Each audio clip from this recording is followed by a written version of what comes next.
ಎಲ್ಲೊಂದು ನಿಮಿಷ ಕಣ್ಣುಗಳು ಮುಚ್ಚೋಣ. ಹೌದು, ನಮ್ಮನ್ನು ಅತಿ ಹೆಚ್ಚಾಗಿ ಪ್ರೀತಿಸುವಂತಹ ಪ್ರೀತಿಯುಳ್ಳ ತಂದೆಯೇ, ಈ ಅತಿ ಪರಿಶುದ್ಧವಾದ ಸಂಜೆ ವೇಳೆಯಲ್ಲಿ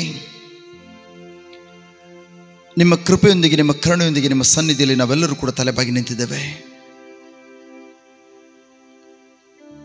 ಅಪ್ಪ ತಂದೆಯೇ,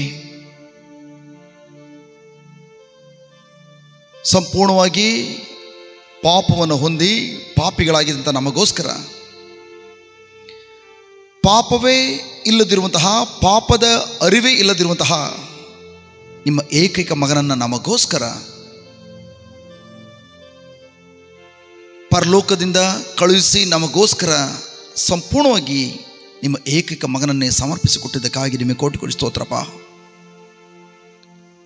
ಅಪ್ಪ ತಂದೆಯೇ, ನೀವು ನಮ್ಮನ್ನು ಪ್ರೀತಿಸುವಂಥ ತಂದೆಯಾಗಿದ್ದೀರಿ. ಒಂದು ವೇಳೆ ತಪ್ಪಾದ ಹಾದಿಯಲ್ಲಿ ಹೋದರೂ ಕೂಡ ನಮ್ಮನ್ನು ಶಿಕ್ಷಿಸದೆ ಮರಳಿ ಪಶ್ಚಾತ್ತಾಪದೊಂದಿಗೆ ಹಿಂದಿರುಗಿ ಬರುವುದನ್ನೇ ಎದುರು ನೋಡುವಂಥ ತಂದೆಯಾಗಿದ್ದೀರಿ. Thank you daddy. ಈ ರಾತ್ರಿ ವೇಳೆಯಲ್ಲಿ ನಾವೆಲ್ಲರೂ ನಿಮ್ಮ ಪ್ರೀತಿಯನ್ನು ಸವಿಯುತ್ತಾ, ನಿಮ್ಮ ಪ್ರೀತಿಯನ್ನು ಸವಿಯುವುದು ಮಾತ್ರವಲ್ಲ, ಇನ್ನೆಂದಿಗೂ ಲೋಕದ ಯಾವುದೇ ಕಾರ್ಯಗಳಿಗೂ ನಾವು ಅಂಟಿಕೊಳ್ಳದೆ ನಿಮ್ಮ ಕೃಪೆಯ ಅಡಿಯಲ್ಲಿ ಸದಾಕಾಲ ನಿಮ್ಮ ಬೆಳಕಿನ ಹಾದಿಯಲ್ಲಿ ಮುನ್ನಡೆಯುತ್ತಾ, ನಿಮ್ಮ ವಾಕ್ಯ ಹೇಳ್ತದೋ ಆ ವಾಕ್ಯಕ್ಕೆ ಅಧೀನರಾಗಿ ಜೀವಿಸುವಂತೆ ಈ ತರಗತಿ ನಮ್ಮನ್ನು ಬಲಪಡಿಸುವುದಕ್ಕಾಗಿ ನಿಮಗೆ ಕೋಟಿ ಸ್ತೋತ್ರಪ್ಪ. ಅಪ್ಪ ತಂದೆಯೇ, ನೀವು ನಮಗೆ ಅನುಗ್ರಹಿಸಿಕೊಟ್ಟಂತಹ ಪ್ರತಿಯೊಂದು ಆಶೀರ್ವಾದಗಳಿಗಾಗಿ ನಿಮಗೆ ಸ್ತೋತ್ರ ಸಲ್ಲಿಸ್ತದೆ ಡ್ಯಾಡಿ. ಪ್ರಭು ಯೇಸುವೆ, ಈ ನಿಮಿಷದಲ್ಲಿ ನೀವು ನಮ್ಮ ರಾಜ್ಯಾಧಿರಾಜರು, ನಮ್ಮ ಒಡೆಯರು, ನಮ್ಮ ರಕ್ಷಕರು ನೀವಾಗಿದ್ದೀರಿ. ನೀವು ನಮಗೋಸ್ಕರ ಶಿಲುಬೆಯ ಮರಣದ ಮೂಲಕ ಮತ್ತು ನಿಮ್ಮ ಪುನರುತ್ಥಾನದ ಮೂಲಕ ನೀವು ಮಾಡುವಂಥ ಒಂದೊಂದು ಉಪಕಾರಗಳಿಗಾಗಿ ನಿಮಗೆ ಕೋಟಿ ಸ್ತೋತ್ರ ಸ್ವಾಮಿ. ಇಂದು ನಾವೆಲ್ಲರೂ ಕೂಡ ನಿಮ್ಮ ಸನ್ನಿಧಿಯಲ್ಲಿ ಆಶೀರ್ವದಿತರಾಗಿ ನೀತಿವಂತ ಮಕ್ಕಳಾಗಿ ನಿಂತಿರುವಂಥದ್ದು ನಮ್ಮ ಪುಣ್ಯ ಕಾರ್ಯಗಳಿಂದಲ್ಲ, ನಮ್ಮ ಉಪವಾಸ, ನಮ್ಮ ಪ್ರಾರ್ಥನೆಯಿಂದಲ್ಲ, ಬದಲಾಗಿ ಎಲ್ಲವೂ ನಿಮ್ಮ ಪುಣ್ಯ ಕಾರ್ಯಗಳಿಂದ. ಓ ಪವಿತ್ರಾತ್ಮರ, ಈ ಸಂದರ್ಭದಲ್ಲಿ ನಮ್ಮೊಬ್ಬೊಬ್ಬರನ್ನು ಕೂಡ ನಿಮ್ಮ ಕರಗಳಿಗೊಪ್ಪಿಸಿಕೊಡುವಾಗ ನಿಮ್ಮ ಸ್ವರವನ್ನು ಸ್ವೀಕರಿಸಿಕೊಳ್ಳಲು ದಾಹಗೊಂಡವರಾಗಿ ಆ ಆತ್ಮಿಕವಾದ ಹಾಲನ್ನು ನಾವು ಕುಡಿಯಲು, ಆ ಆತ್ಮಿಕವಾದ ಆಹಾರವನ್ನು ಭುಜಿಸಲು ನಮ್ಮೊಳಗಡೆ ಆ ದಾಹವನ್ನು, ಆ ಹಸಿವನ್ನು ನೀವು ಪ್ರೇರೇಪಿಸಿರುವುದಕ್ಕಾಗಿ ನಿಮಗೆ ಕೋಟಿ ಸ್ತೋತ್ರ ಸ್ವಾಮಿ. ಓ ಪವಿತ್ರಾತ್ಮರೇ, ಯಾವ ರೀತಿ ನನ್ನ ಪ್ರೀತಿಯ ಸಹೋದರನ್ನು ಉಪಯೋಗಿಸಿಕೊಂಡು ನಮ್ಮನ್ನು ಈ ಆರಾಧನೆಯಲ್ಲಿ ಮುನ್ನಡೆಸಿದ್ದೀರೋ, ಅದೇ ರೀತಿ ಈ ನಿಮಿಷದಲ್ಲಿ ನನ್ನ ನಾಲಿಗೆ ಮೂಲಕ ನೀವು ಮಾತನಾಡುವಂತೆಯೂ ನನ್ನ ಮನಸ್ಸಿನ ಮೂಲಕ ನೀವೇ ಆಲೋಚಿಸುವಂತೆ ನನ್ನನ್ನು ಸಂಪೂರ್ಣ ನಿಮಗೆ ಅರ್ಪಿಸಿಕೊಡ್ತಿದ್ದಾನೆ. ಪವಿತ್ರಾತ್ಮರೇ, ಇಲ್ಲಿ ಒಂದು ವ್ಯಕ್ತಿಯ ನುಡಿಗಳಲ್ಲ, ಬದಲಾಗಿ ನಿಮ್ಮ ನುಡಿಗಳು ನನ್ನ ನಾಲಿಗೆಯಿಂದ ಹೊರಬರುವಾಗ ಪ್ರತಿಯೊಬ್ಬರ ಹೃದಯವನ್ನು ಸ್ಪರ್ಶಿಸಿ ಆ ಹೃದಯದಲ್ಲಿ ಒಂದು ದೊಡ್ಡ ಮಾರ್ಪಾಡನ್ನು, ದೊಡ್ಡ ಬದಲಾವಣೆಯನ್ನು ತರುವುದಕ್ಕಾಗಿ ನಿಮಗೆ ಕೋಟಿ ಸ್ತೋತ್ರ ಸ್ವಾಮಿ. ಪವಿತ್ರಾತ್ಮರೇ, ಈ ರಾತ್ರಿ ನಮ್ಮ ಜೀವಿತದಲ್ಲಿ ದೊಡ್ಡ ಒಂದು ಮಾರ್ಪಾಡನ್ನು ನಾವು ಅನುಭವಿಸುವಂಥ ರಾತ್ರಿಯಾಗಿದ್ದು, ಅದು ನಮ್ಮೊಳಗಡೆ ಬದಲಾವಣೆ ತರುವುದು ಮಾತ್ರವಲ್ಲ, ನಮ್ಮ ಹೃದಯದಲ್ಲಿ ಆಗುವಂಥ ಬದಲಾವಣೆ ನಮ್ಮ ನಿಜ ಜೀವನದಲ್ಲೂ ಕೂಡ ನಮ್ಮ ನಡತೆ, ನಮ್ಮ ಸ್ವಭಾವ, ನಮ್ಮ ನಡೆನುಡಿಗಳಲ್ಲಿ ದೊಡ್ಡ ಬದಲಾವಣೆಯನ್ನು ತರುವಂಥ ಕಾರ್ಯಕ್ಕಾಗಿ ನಿಮಗೆ ಕೋಟಿ ಸ್ತೋತ್ರ. ವಿಶೇಷವಾಗಿ ನಮ್ಮನ್ನು ಇಲ್ಲಿ ಬಂದಿರುವಂಥ ಪ್ರತಿಯೊಂದು ಮಕ್ಕಳನ್ನು, ಇನ್ನೂ ಬರಲಿಕ್ಕಿರುವಂಥ ಮಕ್ಕಳನ್ನು, ಮತ್ತು ಯಾರೆಲ್ಲ ಈ ಒಂದು ಮುಂದಿನ ದಿನಗಳಲ್ಲಿ ಯೂಟ್ಯೂಬ್ನಲ್ಲಿ ಇದೇ ತರಗತಿಯನ್ನು ಆಲಿಸಲಿಕ್ಕಿದ್ದಾರೋ ಅಂತ ಪ್ರತಿಯೊಂದು ಮಕ್ಕಳನ್ನು, ಇಡೀ ಸುತ್ತಮುತ್ತಲ ಇಡೀ ವಿಚಾರಣೆಗೆ ಸಂಬಂಧಪಟ್ಟ ಪ್ರತಿಯೊಂದು ಕುಟುಂಬಗಳನ್ನು ನಿಮ್ಮ ಕರಳಿಗೆ ಒಪ್ಪಿಸಿಕೊಡ್ತಾ ಇದ್ದಾನೆ. ಪ್ರತಿಯೊಬ್ಬರಲ್ಲೂ ಕೂಡ ದೊಡ್ಡ ಒಂದು ಮಾರ್ಪಾಡನ್ನು ಇಂದು ತರುವಂತಾಗಲಿ. ಬರೀ ಇಲ್ಲಿ ಬಂದಿರುವಂಥ ಮಕ್ಕಳು ಮಾತ್ರವಲ್ಲ, ಈ ಸ್ವರ ಹೊರಗಡೆ ಆ ಮೈಕ್ ಸೆಟ್ ಮೂಲಕ ಆ ಸ್ವರ ಎಲ್ಲೆಲ್ಲಿ ತಲುಪ್ತದೋ ಎಲ್ಲ ಕಡೆಗಳು ಕೂಡ ದೊಡ್ಡ ಬದಲಾವಣೆ ತರುವಂಥ ಕಾರ್ಯಕ್ಕಾಗಿ ಸ್ತೋತ್ರ. ರಕ್ಷಕ ನಾಮದಲ್ಲಿ, ನಜರೇತಿನ ಪ್ರಭು ಯೇಸುವಿನ ನಾಮದಲ್ಲಿ ಈಗ ನಾವೇನನ್ನು ಬೇಡಿಕೊಂಡಿದ್ದೀವೋ ಅವುಗಳೆಲ್ಲವನ್ನು ಯೇಸು ಕ್ರಿಸ್ತರ ಮೂಲಕ ಹೊಂದಿಕೊಳ್ಳುತ್ತೇವೆ ಮತ್ತು ಹೊಂದಿಕೊಂಡಿದ್ದನ್ನು ಪರರಿಗೆ ತಲುಪಿಸುತ್ತೇವೆ ಎಂಬುದಾಗಿ ದೃಢವಾಗಿ ನಂಬಿ ಪ್ರಾರ್ಥಿಸಿದ್ದೇವೆ ನಮ್ಮ ಜೀವ ತಂದೆಯೇ. Amen, amen, amen. ನಮೋ ಮರಿಯವರ ಪ್ರಸಾದ ಪುಣ್ಯೆ ಪ್ರಭು ನಿಮ್ಮೊಡನಿದ್ದಾರೆ, ಸೇರಲಿ ನೀವು ಧನ್ಯರು. ಮತ್ತು ನಿಮ್ಮ ಉದರದ ಫಲವಾದ ಯೇಸು ಧನ್ಯರು. ಸಂತ ಮರಿಯ ದೇವಮಾತೆ, ಪಾಪಿಗಳಾದ ನಮಗಾಗಿ ಈಗಲೂ ನಮ್ಮ ಮರಣದ ಸಮಯದಲ್ಲಿಯೂ ಪ್ರಾರ್ಥನೆ. ಆಮೆನ್. ಪಿತನಿಗೂ ಸುತನಿಗೂ ಮತ್ತು ಪರಿಶುದ್ಧಾತ್ಮನಿಗೂ ಸ್ತೋತ್ರ ಉಂಟಾಗಲಿ, ಆದಲಿದ್ದಾಗಲೂ ಈಗಲೂ ಯಾವಾಗಲೂ ಸದಾ ಕಾಲಕ್ಕೂ ಸ್ತೋತ್ರ ಉಂಟಾಗಲಿ. Amen. Praise the lord. Hallelujah, hallelujah. ಎಲ್ಲರೂ ಜೋರಾಗಿ ಚಪ್ಪಾಳೆ ತಟ್ಟುತ್ತಾ ಪ್ರಭು ಯೇಸುವನ್ನು ಘನಪಡಿಸೋಣ. Hallelujah, hallelujah.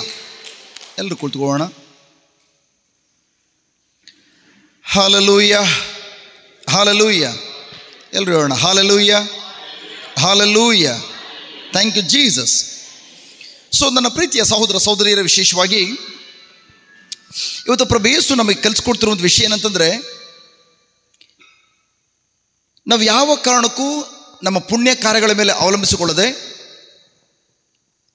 ನಾವು ಮಾಡುವಂಥ ಉಪವಾಸ ಆಗಿರ್ಬೋದು, ನಾವು ಮಾಡುವಂಥ ಪ್ರಾರ್ಥನೆ ಆಗಿರ್ಬೋದು, ನಾವು ಮಾಡುವಂಥ ದಾನ ಧರ್ಮ ಆಗಿರ್ಬೋದು, ನಾವು ಕೊಡುವಂಥ ಕಾಣಿಕೆ ಆಗಿರ್ಬೋದು, ಅಥವಾ ನಾವು ಕೊಡುವಂಥ ದಶಮಾಂಶ ಆಗಿರ್ಬೋದು, ಇವುಗಳ ಯಾವ ಕಾರಣಕ್ಕೂ ಈ ಕಾರ್ಯಗಳ ಮೇಲೆ ಅವಲಂಬಿಸಿಕೊಳ್ಳದೆ ಯಾವ ರೀತಿ ನಾವು ಸಂಪೂರ್ಣವಾಗಿ ಪ್ರಭು ಯೇಸು ಮಾಡಿ ಮುಗಿಸಿರುವಂಥ ಕಾರ್ಯಗಳ ಮೇಲೆ ಅವಲಂಬಿಸಿಕೊಂಡು ಸಮೃದ್ಧಿಯಾದಂತಹ ಜಯಶಾಲಿಯಾದ ಜೀವಿತವನ್ನು ನಾವು ಅನುಭವಿಸಬೇಕು ಎಂಬುದನ್ನು ಇವತ್ತು ನಾವು ಕಲೀಲಿಕ್ಕೆ ಹೋಗ್ತಾ ಇದ್ದೇವೆ. ಯಾಕೆ ಪ್ರಭು ಯೇಸು ಇವತ್ತು ನಮಗೆ ಇದನ್ನು ತಿಳಿಯಪಡಿಸಿದ್ರು ಅಂತಂದರೆ, ಇವತ್ತು ಅನೇಕ ಕ್ರೈಸ್ತ ಮಕ್ಕಳು ಕ್ರಿಸ್ತನಲ್ಲಿ ಅವರು ರಕ್ಷಣೆ ಹೊಂದಿದ್ರು ಕೂಡ ಇನ್ನೂ ಕೂಡ ಅನೇಕ ನಿಯಮಗಳ ಕಟ್ಟಳೆಗಳ ಅಧೀನದಲ್ಲಿ ಜೀವಿಸುವಂಥದ್ದು, ತಮ್ಮ ಪ್ರಯತ್ನದ ಮೂಲಕ ಸಮಸ್ಯೆಗಳಿಂದ ಹೊರಬರಲಿಕ್ಕಾಗಿ ತವಕ ಪಡುವಂಥದ್ದು, ಒಂದು ರೋಗವಂತ ಆ ರೋಗವನ್ನು ಹೇಗಪ್ಪ ಗುಣಪಡಿಸ್ಕೊಳ್ಳುವಂಥದ್ದು, ಅಥವಾ ಸಾಲದ ಹೊರೆ ಬಂತ ಹೇಗೆ ಸಾಲದಿಂದ ಹೊರಡ ಬರುವಂಥದ್ದು, ಅಥವಾ ಕುಟುಂಬದಲ್ಲಿ ಏನಾದರೂ ಜಗಳ ಬಂತ ಈ ಜಗಳವನ್ನು ಹೇಗೆ ಒಂದು ಸಮಾಧಾನಕರವಾದ ಪರಿಸ್ಥಿತಿಗೆ ಮಾರ್ಪಡಿಸ್ಕೊಳ್ಳುವಂಥದ್ದು, ಈ ರೀತಿಯ ಕಾರ್ಯಗಳಲ್ಲಿ ಪ್ರಯತ್ನದಿಂದ ಹೊರಬರಲಿಕ್ಕೆ ನೋಡುವಂಥದ್ದನ್ನು ನಾವು ಇವತ್ತು ಅನೇಕ ಮಕ್ಕಳ ಜೀವಿತದಲ್ಲಿ ನೋಡ್ತಾ ಇದ್ದಾವೆ. ಬಟ್ ಆದರೆ ಇವತ್ತು ಪ್ರಭು ಯೇಸು ನಮಗೇನು ತಿಳಿಯಪಡಿಸ್ತಾರೆ ಅಂತಂದರೆ, ನಿಮ್ಮ ಜೀವಿತದಲ್ಲಿ ಏನೇ ಸಮಸ್ಯೆಗಳು ಬಂದರೂ ಕೂಡ ಆ ಸಮಸ್ಯೆಗಳಿಂದ ಹೊರಬರಲಿಕ್ಕಾಗಿ ನೀವು ಪ್ರಯತ್ನ ಪಡಬೇಕಾಗಿಲ್ಲ. ಬದಲಾಗಿ ಪ್ರಭು ಯೇಸು ಕ್ರಿಸ್ತರು ಆ ಕಾರ್ಯಕ್ಕೋಸ್ಕರ ಯಾವುದನ್ನು ಈಗಾಗಲೇ ಮಾಡಿ ಮುಗಿಸಿದಾರೋ ಅದನ್ನು ನಂಬುವುದರ ಮೂಲಕ ನೀವು ಆ ಪರಿಸ್ಥಿತಿಯಿಂದ ಸುಲಭವಾಗಿ ಹೊರಡ ಬರ್ಬೋದು.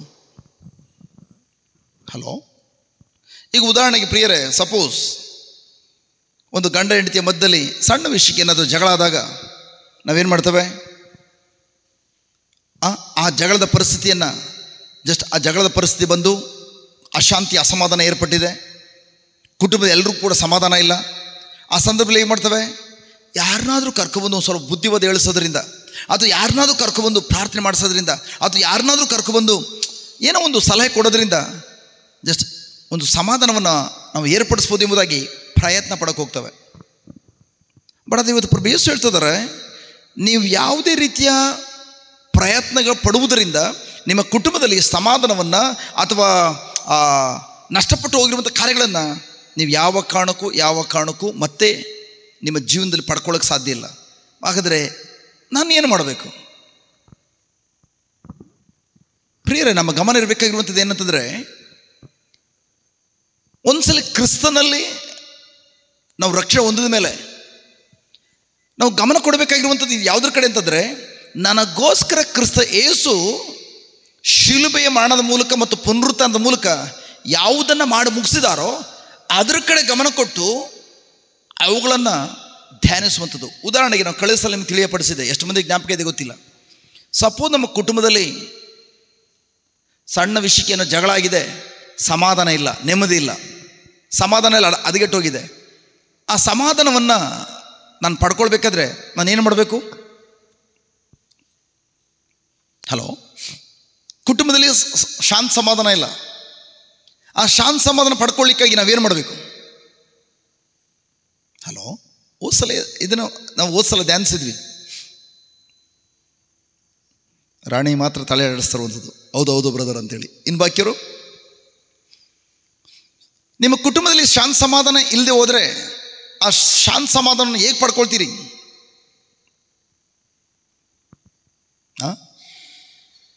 ಏನು ಮಾಡ್ತೀವಿ? ಕರೆಕ್ಟ್ ಹೇಳಿಮ್ಮ. ತಾಳ್ಮೆಯಿಂದ ಇರಬೇಕು. ಗುಡ್. ಲೋಕದ ಮಕ್ಕಳು ಕೂಡ ತಾಳ್ಮೆಯಿಂದ ಇರ್ತಾರೆ, ಬಟ್ ಅವ್ರಿಗೂ ಸಮಾಧಾನ ಸಿಗೋದಿಲ್ಲ, ನಮಗೂ ಸಮಾಧಾನ ಸಿಗೋದಿಲ್ಲ. ಇವತ್ತು ಕೂಡ ನಾನು ಜಸ್ಟ್ ಒಂದು ಸಹೋದರನ ಭೇಟಿ ಮಾಡಲಿಕ್ಕೆ ಹೋದಾಗ ಅವ್ರು ಹೇಳ್ತಾಯಿದ್ರು, ಬ್ರದರ್, ನನ್ನ ಕುಟುಂಬದಲ್ಲಿ ಜಸ್ಟ್ ನನ್ನ ಪತ್ನಿ ಜಸ್ಟ್ ನಮ್ಮಿಬ್ಬರ ಮಧ್ಯೆ ಸಣ್ಣ ವಿಷಯ ಗಲಾಟೆ ಆಯಿತು. ಅದಾದಮೇಲೆ ಡಿವೋರ್ಸ್ ಆಗೋಯ್ತು. ಅದಾದಮೇಲೆ ಆಯಿತು, ಎರಡನೇದು ಯಾವುದಾದ್ರು ಒಂದು ಹುಡುಗಿ ಸಿಗಲಿ ಅಂತೇಳಿ ನಾನು ಹುಡುಕ್ತಾ ಇದ್ದೆ. ಕೊನೆಗೆ ಹುಡುಗಿ ಸಿಕ್ಕಿದ್ಲು, ಮದುವೆ ಆಯಿತು. ಮದುವೆ ಆಗಿ ಒಂದೂವರೆ ವರ್ಷ ಒಂದು ಮಗು ಆದಮೇಲೆ ಗೊತ್ತಾಯಿತು ಜಸ್ಟ್ ನಾನು ಅವಳಿಗೆ 4ನೇ ಗಂಡ ಎಂಬುದಾಗಿ. ಅಲ್ಲಿ ತನಕ ಎಲ್ಲವನ್ನು ಮುಚ್ಚಿಟ್ಬಿಟ್ಟು ಮದುವೆ ಮಾಡಿಬಿಟ್ರು. ಬಟ್ ಅದಾದಮೇಲೆ ಅಷ್ಟಕ್ಕೆ ಮಾತ್ರ ಕತೆ ಮುಗಿಲಿಲ್ಲ. ಅದಾದಮೇಲೆ ಜಸ್ಟ್ ಪುನಃ ಈಗಲೂ ಕೂಡ ಜಸ್ಟ್ ನನ್ನ ಕಡೆ ಗಮನ ಕೊಡದೆ ಈಗ ಇನ್ನೊಂದು ರೀತಿಯಲ್ಲಿ, ಲೋಕದ ರೀತಿಯಲ್ಲಿ ಇನ್ನೊಂದು ವ್ಯಕ್ತಿಯಿಂದ ಹೋಗಿರುವಂಥದ್ದು. ಅದಕ್ಕೆ ನಾನು ಯಾವ ಕಾರಣಕ್ಕೂ ದೇವರು ಯಾವತ್ತು ಚೇಂಜ್ ಮಾಡ್ತಾರೋ ಚೇಂಜ್ ಮಾಡಲಿ ಅಂತೇಳಿ ತಾಳ್ಮೆಯಿಂದ ಇದ್ದೇನೆ. ನಾನು ಹೇಳಿದೆ, ದೇವರು ಯಾವತ್ತು ಚೇಂಜ್ ಮಾಡ್ತಾರೋ ಚೇಂಜ್ ಮಾಡಲಿ ಅಂತೇಳಿ ತಾಳ್ಮೆಯಿಂದ ಇದ್ದರೆ ಖಂಡಿತವಾಗಿಯೂ ಜಸ್ಟ್ ನಿಮ್ಮ ಪತ್ನಿ ಇನ್ನು 10 ವರ್ಷ ಆಗೋದು ಚೇಂಜ್ ಆಗೋದಿಲ್ಲ. ನಿಮ್ಮ ಪತ್ನಿ ಇದೇ ಹಾದಿಲಿ ಹೋಗ್ಬೇಕಾಗ್ತದೆ.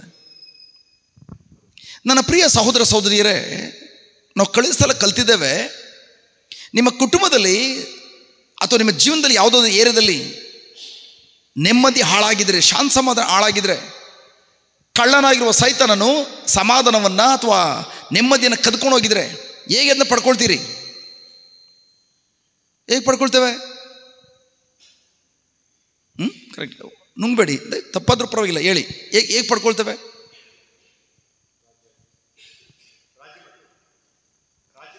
ರಾಜಿ ಮಾಡ್ಕೊಳ್ಳೋದ್ರಿಂದ, ಗುಡ್. ಆಮೇಲೆ ಕ್ಷಮಿಸೋದರಿಂದ, ಓಕೆ. ದೆನ್ ಈಗ ಉದಾಹರಣೆಗೆ, ಥ್ಯಾಂಕ್ ಗಾಡ್ ನಮ್ಮಿಬ್ಬರ ಮೊದಲು ಜಗಳ ಆಗಿದೆ, ನಾನೋಗಿ ರಾಜಿ ಮಾಡಿಕೊಂಡೆ, ಸಮಾಧಾನ ಏರ್ಪಡ್ತು. ಆಗ ಸ್ವಲ್ಪ ದಿನ ಆದಮೇಲೆ, ಏನಿಷ್ಟು ದೊಡ್ಡದ ಜಗಳ ಆಗಿತ್ತು ನಿಮ್ಮ ಮನೇಲಿ, ಜಸ್ಟ್ ಹೆಂಗೆ ಸಮಾಧಾನಕ್ಕೆ ಬಂದ್ರಿ? ಆಗ ನಾನು ಹೇಳ್ತೇನೆ, ಪರವಾಗಿಲ್ಲ, ನನ್ನ ಗಂಡನೋ ಅಥವಾ ನನ್ನ ಹೆಂಡ್ತಿನೋ ಪರವಾಗಿಲ್ಲ, ಏನೋ ಅವ್ರೇನೇ ಮಾಡಿಲ್ಲ, ನಾನು ದೇವ್ರ ವಾಕ್ಯದಲ್ಲಿ ಇದ್ದೀನಲ್ವಾ, ನಾನು ಹೋಗಿ ರಾಜಿ ಮಾಡಿಕೊಂಡೆ. ಕರೆಕ್ಟಾ? ನಾನು ಹೋಗಿ ಕ್ಷಮೆ ಕೇಳ್ಕೊಂಡೆ ಅಥವಾ ನಾನು ಹೋಗಿ ಸಂಧಾನ ಮಾಡಿಕೊಂಡೆ. ಹಾಗಾದರೆ ನಿಮ್ಮ ಕುಟುಂಬದಲ್ಲಿ ಏನಾದರೂ ಸಮಾಧಾನ ಬಂದಿದ್ರೆ ಆ ಸಮಾಧಾನಕ್ಕೆ ನೀವು ಯಾರನ್ನ ಹೊಣೆ ಮಾಡ್ತಾ ಇದ್ದೀರಿ? ಯಾರನ್ನ ಮೂಲಧಾರ ಅಂತ ಹೇಳ್ತಾ ಇದ್ದೀರಿ? ನಾನು ಕ್ಷಮೆ ಕೊಟ್ಟೆ ಅಥವಾ ನಾನು ಹೋಗಿ ಕ್ಷಮೆ ಕೇಳ್ಕೊಂಡೆ, ನಾನು ಹೋಗಿ ಜಸ್ಟ್ ಸಂಧಾನ ಮಾಡಿಕೊಂಡೆ, ನಾನು ನಾನು ನಾನು ನಾನು ಹಾಗಾದರೆ ನಮ್ಮ ಗಮನ ಯೇಸು ಕ್ರಿಸ್ತರ ಕಡೆ ಇದೆಯಾ? ನನ್ನ ಗಮನ ನನ್ನ ಕಡೆ ಇದೆಯಾ? ನನ್ನ ಕಡೆ. ನೀವು ಯಾವಾಗ ನಿಮ್ಮ ಕಡೆ ನೀವು ಮಾಡುವಂಥ ಕಾರ್ಯಗಳ ಕಡೆ ಮಾತ್ರ ಗಮನ ಕೊಡ್ತೀರಿ, ಭಯ ಬೀಳ್ತದೆ ನೀವು ಶಾಪದ ಅಧೀನದಲ್ಲಿದ್ದೀರಿ ಎಂಬುದಾಗಿ, ಶಾಪಗ್ರಸ್ತರು ಎಂಬುದಾಗಿ. ನನ್ನ ಗಮನ ಯಾವಾಗಲೂ ಅಷ್ಟೇ ವೆರಿ ವೆರಿ ಇಂಪಾರ್ಟೆಂಟ್. ಏನೇ ಸಮಸ್ಯೆಗಳು, ಸಣ್ಣ ಪುಟ್ಟ ಸಮಸ್ಯೆಗಳಿಂದ ಹಿಡಿದು ದೊಡ್ಡ ಸಮಸ್ಯೆಗಳೇನು ಬಂದರೂ ಕೂಡ ಆ ಸಮಸ್ಯೆಗಳ ಮಧ್ಯದಲ್ಲಿ ನನ್ನ ಗಮನವನ್ನು ನಾನು ಏನು ಕಾರ್ಯ ಮಾಡಬೇಕು ಅದ್ರ ಕಡೆ ಗಮನ ಕೊಡದೆ ಬದಲಾಗಿ ಆ ಪರಿಸ್ಥಿತಿಯ ಮಧ್ಯದಲ್ಲಿ ನನಗೋಸ್ಕರ ಕ್ರಿಸ್ತ ಯೇಸು ಏನು ಮಾಡಿದಾರೋ ಅದ್ರ ಕಡೆ ಗಮನ ಕೊಡೋದಾದರೆ, ಪ್ರೈಸ್ ಬಿಟ್ಟು ಗಾಡ್, ನೀವು ಕ್ರಿಸ್ತನನ್ನು ಆ ಸಮಸ್ಯೆಯ ಅಥವಾ ನಿಮ್ಮ ಜೀವನದ ಕೇಂದ್ರ ಬಿಂದುವಾಗಿ ಇಟ್ಕೊಂಡಿದ್ದೀರಿ ಎಂಬುದಾಗಿ. ಅದಕ್ಕೆ ನಾನು ಹೇಳಿದ್ದು, ಸಮಾಧಾನದ ಪ್ರಭು ಹೇಳ್ತಿದ್ದಾರೆ. ಓಕೆ, ಓದಿ ಯೋಹನ 16:33. ಸುಮಾರು ಸಲ ವಾಕ್ಯ ಧ್ಯಾನಿಸಿದ್ದೇವೆ. ಯೋಹನ ಶುಭ ಸಂದೇಶ 16:33 ಓದಿ. ನಿಮಗೆ ನನ್ನಲ್ಲಿ ಶಾಂತಿ ಸಮಾಧಾನ ಲಭಿಸಲೆಂದು ಇದನ್ನೆಲ್ಲ ನಿಮಗೆ ಹೇಳಿದ್ದೇನೆ. ಇದನ್ನು ಪ್ರಭು ಯೇಸು ಹೇಳ್ತಿದ್ದಾರೆ, ನಿಮಗೆ ನನ್ನಲ್ಲಿ ಶಾಂತ ಸಮಾಧಾನ ಲಭಿಸಲಿ ಎಂಬುದಾಗಿ ಇದನ್ನೆಲ್ಲ ಹೇಳ್ತಾ ಇದ್ದಾನೆ. ಯಾರಲ್ಲಿ ಸಮಾಧಾನ? ಪ್ರಭು ಯೇಸು ಕ್ರಿಸ್ತರಲ್ಲಿ. ಅದರ ಅರ್ಥ ಪ್ರಭು ಯೇಸು ಈ ರೀತಿ ಹೇಳ್ತಲ್ಲ, ನಿಮಗೆ ಶಾಂತಿ ಸಮಾಧಾನ ಲಭಿಸಲೆಂದು ಇದನ್ನೆಲ್ಲ ಹೇಳ್ತದೆ ಎಂಬುದಾಗಿ ಹೇಳ್ತಲ್ಲ. ಹಂಗೇನಾದ್ರು ಹೇಳ್ಬಿಟ್ಟಿದ್ರೆ ಈ ಲೋಕದಲ್ಲಿ ಅನೇಕ ಮಾರ್ಗಗಳಿವೆ ಸಮಾಧಾನ ಪಡ್ಕೊಳ್ಳಿಕ್ಕಾಗಿ.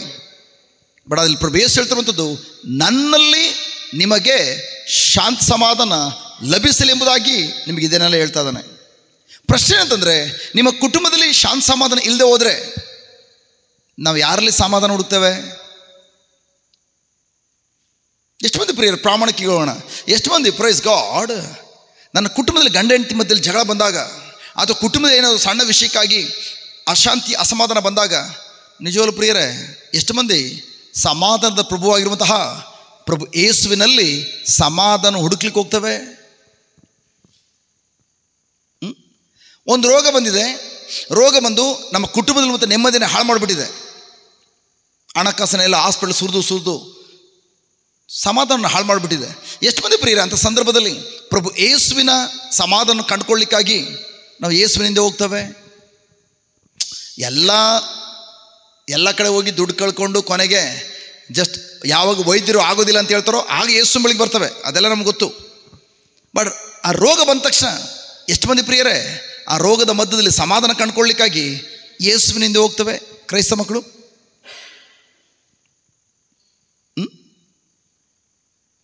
ಬ್ರದರ್, ನಾನು ಮಾತ್ರ ಏಸಪ್ಪನೇ ಬ್ರದರ್. ಜಸ್ಟ್ ನನಗೇನೇ ರೋಗ ಬಂದರೂ ಕೂಡ ಜಸ್ಟ್ ನಾನು ಏಸಪ್ಪನಿಂದನೇ ಹೋಗ್ತೀನಿ ಫಸ್ಟು. ಯಾಕಂದರೆ ಕೈಯಲ್ಲಿ ದುಡ್ಡಿಲ್ಲ, ಹೆಲ್ತ್ ಇನ್ಶೂರೆನ್ಸ್ ಮಾಡಿಸಿಲ್ಲ. ಕೈಯಲ್ಲಿ ದುಡ್ಡಿದ್ದು ಹೆಲ್ತ್ ಇನ್ಶೂರೆನ್ಸ್ ಇದ್ದರೆ ಫಸ್ಟ್ ಬರೋದು ನಮ್ಗೆ ಹಾಸ್ಪಿಟ್ಲು. ಅಲ್ಲಾಗಲ್ಲ ಅಂದಮೇಲೆ ಆಮೇಲೆ ಏಸಪ್ಪನ ಹತ್ರ ಬರೋಣ. ಕರೆಕ್ಟಾ? ಹೌದಾ? ಬಟ್ ಆದರೆ ಥ್ಯಾಂಕ್ ಗಾಡ್, ಪ್ರಭು ಯೇಸು ಹೇಳ್ತಿದ್ದಾರೆ, ನಿಮಗೆ ನನ್ನಲ್ಲಿ ಸಮಾಧಾನ ಲಭಿಸಲಿ ಎಂಬುದಾಗಿ ಇದೆಲ್ಲವೂ ನಿಮ್ಗೆ ಹೇಳ್ತಾ ಇದ್ದಾನೆ. ಹಾಗಾದರೆ ಕ್ರಿಸ್ತ ಯೇಸುವಿನಲ್ಲಿ ಇರುವಂಥ ಸಮಾಧಾನವನ್ನು ನಾನು ಹೇಗೆ ಅನುಭವಿಸುವಂಥದ್ದು?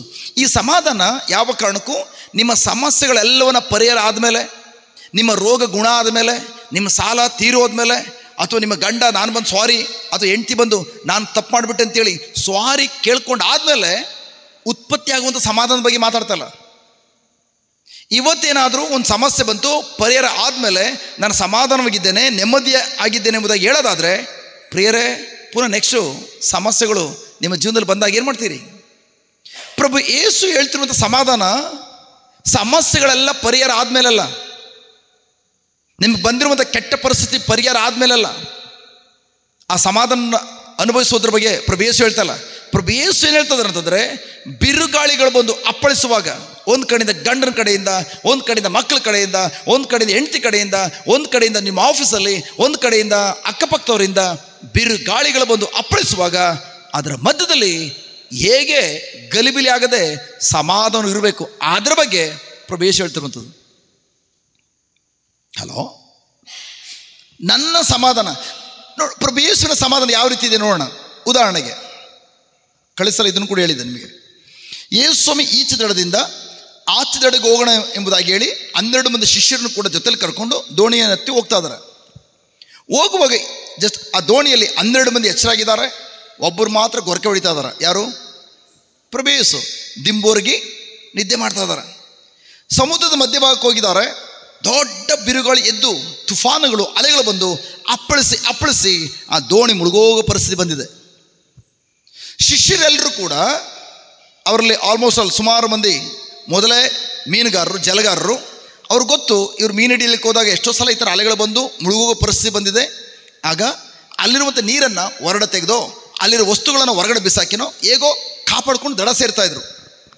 ಅದೇ ಥರ ಯೇಸುವಿನ ಜೊತೆಲಿದ್ದರೂ ಕೂಡ ಅವ್ರು ಏನು ಮಾಡ್ತಿದ್ದಾರೆ ಅಂತಂದರೆ, ಪ್ರಭು ಯೇಸು ಅವ್ರಿಗೆ ಏನನ್ನ ಕಲಿಸ್ಕೊಟ್ಟಿದ್ದಾರೋ ಅದನ್ನು ಅಳವಡಿಸ್ಕೊಳ್ಳದೆ ಅವ್ರ ಪೂರ್ವಿಕರಿಂದ ಏನೆಲ್ಲ ಕಲ್ತ್ಕೊಂಡು ಬಂದಿದ್ದಾರೋ, ಮೀನು ಹಿಡಿಲಿಕ್ಕೆ ಹೋದಾಗ ಇದೇ ಥರ ದೋಣಿಗೆ ನೀರು ತುಂಬಿಕೊಂಡ್ರೆ ನಮ್ಮ ಅಪ್ಪ ಏನು ಮಾಡ್ತಾ ಇದ್ದ, ನಾನೇನು ಮಾಡ್ತಾ ಇದ್ದೆ, ಅದು ನಮ್ಮ ತಾತ ಏನು ಮಾಡ್ತಾ ಇದ್ದ, ಅದನ್ನು ಲೋಕದ ಸಿಸ್ಟಮನ್ನು, ಲೋಕದಲ್ಲಿ ಏನು ಕಲ್ತ್ಕೊಂಡು ಬಂದಿದ್ದಾರೋ ಅದನ್ನು ಅಳವಡಿಸ್ಕೊಳ್ಳೋಕೆ ಪ್ರಾರಂಭಿಸಿದರು. ಅಲ್ಲಿರೋಂಥ ವಸ್ತುಗಳೆಲ್ಲ ಹೊರಗಡೆ ತೆಗೆದು ಹಾಕ್ಲಿಕ್ಕಾಗಿ ಹುಟ್ಟು ಹಾಕಿ ಅದನ್ನು ಹೇಗಾದರೂ ಮಾಡಿ ಕಂಟ್ರೋಲ್ ಮಾಡಬೇಕು ಅಂತೇಳಿ, ದೋಣಿ ಮುಳುಗು ಹೋಗದಂತೆ ನಾವು ತಡೆಗಟ್ಟಬೇಕು ಅಂತೇಳಿ ಏನೆಲ್ಲ ಸರ್ಕಸ್ ಮಾಡ್ಲಿಕ್ಕೆ ಸಾಧ್ಯನೋ ಈ 12 ಮಂದಿ ಎಲ್ಲವನ್ನು ಮಾಡಿ ಮುಗಿಸಿದ್ರು. ಬಟ್ ಅಲೆಗಳು ನಿಂತೋದ್ವಾ? ಅವ್ರು ಮುಳುಗೋಗೋ ಪರಿಸ್ಥಿತಿ ಬಂದಿದ್ದಾರೆ. ಕೊನೆಗೆ ಅವ್ರು ಹೇಳ್ತಾ ಇದ್ದಾರೆ, ಸತ್ತೋಗೋ ಪರಿಸ್ಥಿತಿ ಬಂದುಬಿಟ್ಟಿದ್ದಾರೆ. ಕತೆ ಮುಗೀತು. ಅದರ ಅರ್ಥ ಯೋಚನೆ ಮಾಡಿ ಪ್ರಿಯರೇ, ದೋಣಿಯಲ್ಲಿ ನೀರು ತುಂಬಿದೆ, ಇವರೆಲ್ಲರೂ ಕೂಡ ಸರ್ಕಸ್ ಮಾಡ್ತಾ ಇದ್ದಾರೆ ತಮ್ಮ ಪ್ರಾಣ ಉಳಿಸ್ಕೊಳ್ಳಿಕ್ಕಾಗಿ. ದೋಣಿಯಲ್ಲಿ ನೀರು ತುಂಬಿದರೆ ಯೇಸು ಹಿಂದೆ ದೋಣಿ ಹಿಂದೆ ದಿಂಬೋರಿಗೆ ಮಲಗಿರುವಾಗ ದಿಂಬೆಲ್ಲ ನೀರಾಗಿರ್ತದಾಗಿರಲ್ವಾ? ಅವ್ರ ಬಟ್ಟೆಯೆಲ್ಲ ಒದ್ದಾಗಿರ್ತದಾಗಿರೋದಿಲ್ವಾ? ಬಟ್ ಅಂಥ ಅಷ್ಟರ ಮಟ್ಟಿಗೆ ನೀರು ತುಂಬಿದ್ರು ಕೂಡ ಅದರ ಮಧ್ಯದಲ್ಲಿ ಹೇಗೆ ಕಿಂಚಿತ್ತೂ ಕೂಡ ಗಲಿಬಿಲಿ ಆಗದೆ ಹೇಗೆ ಪ್ರಭು ಯೇಸು ರೆಸ್ಟ್ ಮಾಡ್ತಾ ಇದ್ದಾರೆ, ಗೊರಕೆ ಹೊಡ್ಕೊಂಡು ನಿದ್ರೆ ಮಾಡ್ತಾ ಇದ್ದಾರೆ.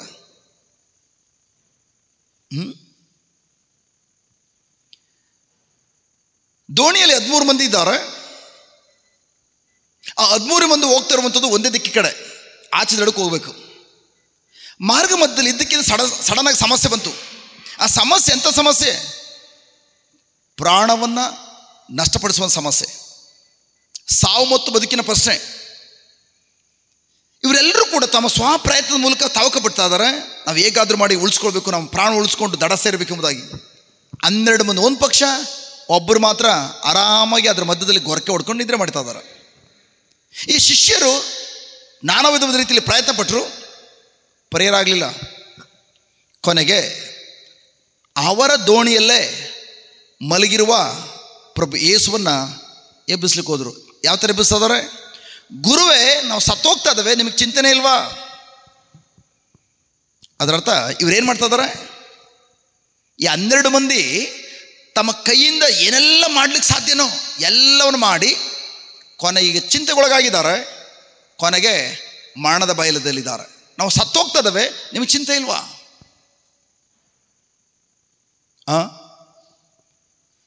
ನನ್ನ ಪ್ರಿಯ ಸಹೋದರ ಸಹೋದರಿಯರೇ, ಈಗ ನನ್ನ ಪ್ರಶ್ನೆ ಅಂತಂದರೆ,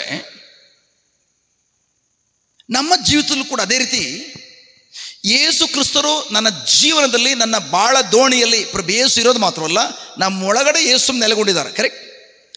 ನಾವು ಈ ನಮ್ಮ ಜೀವನದ ದೋಣಿಯಲ್ಲಿ ಸ್ವರ್ಗಲೋಕದ ಕಡೆ ಪಯಣ ಮಾಡುವಂಥ ಈ ಒಂದು ಜೀವನದಲ್ಲಿ ನಾವು ಕೇಳಲಿ ಅಥವಾ ಕೇಳ್ಕೊಳ್ದೆ ಹೋಗಲಿ, ದುರಾತ್ಮನು ನಮ್ಮ ಜೀವನದಲ್ಲಿ ಅನೇಕ ಸಮಸ್ಯೆಗಳು, ರೋಗದ ಅವಸ್ಥೆಗಳು, ಕಣ್ಣೀರು, ದುಃಖ, ನೋವಿನ ಪರಿಸ್ಥಿತಿಗಳನ್ನು ನಮ್ಮ ಜೀವನದಲ್ಲಿ ಬಿರುಗಾಳಿ ರೀತಿಯಲ್ಲಿ ಒಂದಲ್ಲ ಒಂದು ರೀತಿಯಲ್ಲಿ ನಮ್ಮ ಜೀವನಕ್ಕೆ ಅಪ್ಪಳಿಸ್ತಾ ಇದ್ದಾನೆ. ಕರೆಕ್ಟಾ? ಹಲೋ, ಬಿರುಗಾಳಿ ನಿಲ್ಸಕ್ಕೆ ಸಾಧ್ಯ ಇದೆಯಾ? ಬರದಂತೆ ಬಂದೇ ಬರ್ತವೆ. ಬಟ್ ಆ ಬಿರುಗಾಳಿಗಳು ಬಂದು ಅಪ್ಪಳಿಸುವಾಗ, ಸಮಸ್ಯೆಗಳು ಬಂದು ಅಪ್ಪಳಿಸುವಾಗ ಎಷ್ಟು ಮಂದಿ ಪ್ರಿಯರೇ, ಈ 12 ಮಂದಿ ಶಿಷ್ಯರ ರೀತಿಯಲ್ಲೇ, ಮೂರ್ಖರ ರೀತಿಯಲ್ಲಿ ನಾವು ಲೋಕದಲ್ಲಿ ಏನನ್ನ ಕಲ್ತ್ಕೊಂಡಿದ್ದೀವಿ ಅದನ್ನೇ ಅಳವಡಿಸ್ಕೊಂಡು ಆ ಪರಿಸ್ಥಿತಿ ಹೊರಬರ್ಲಿಕ್ಕೆ ಪ್ರಯತ್ನ ಪಡ್ತೇವೆ.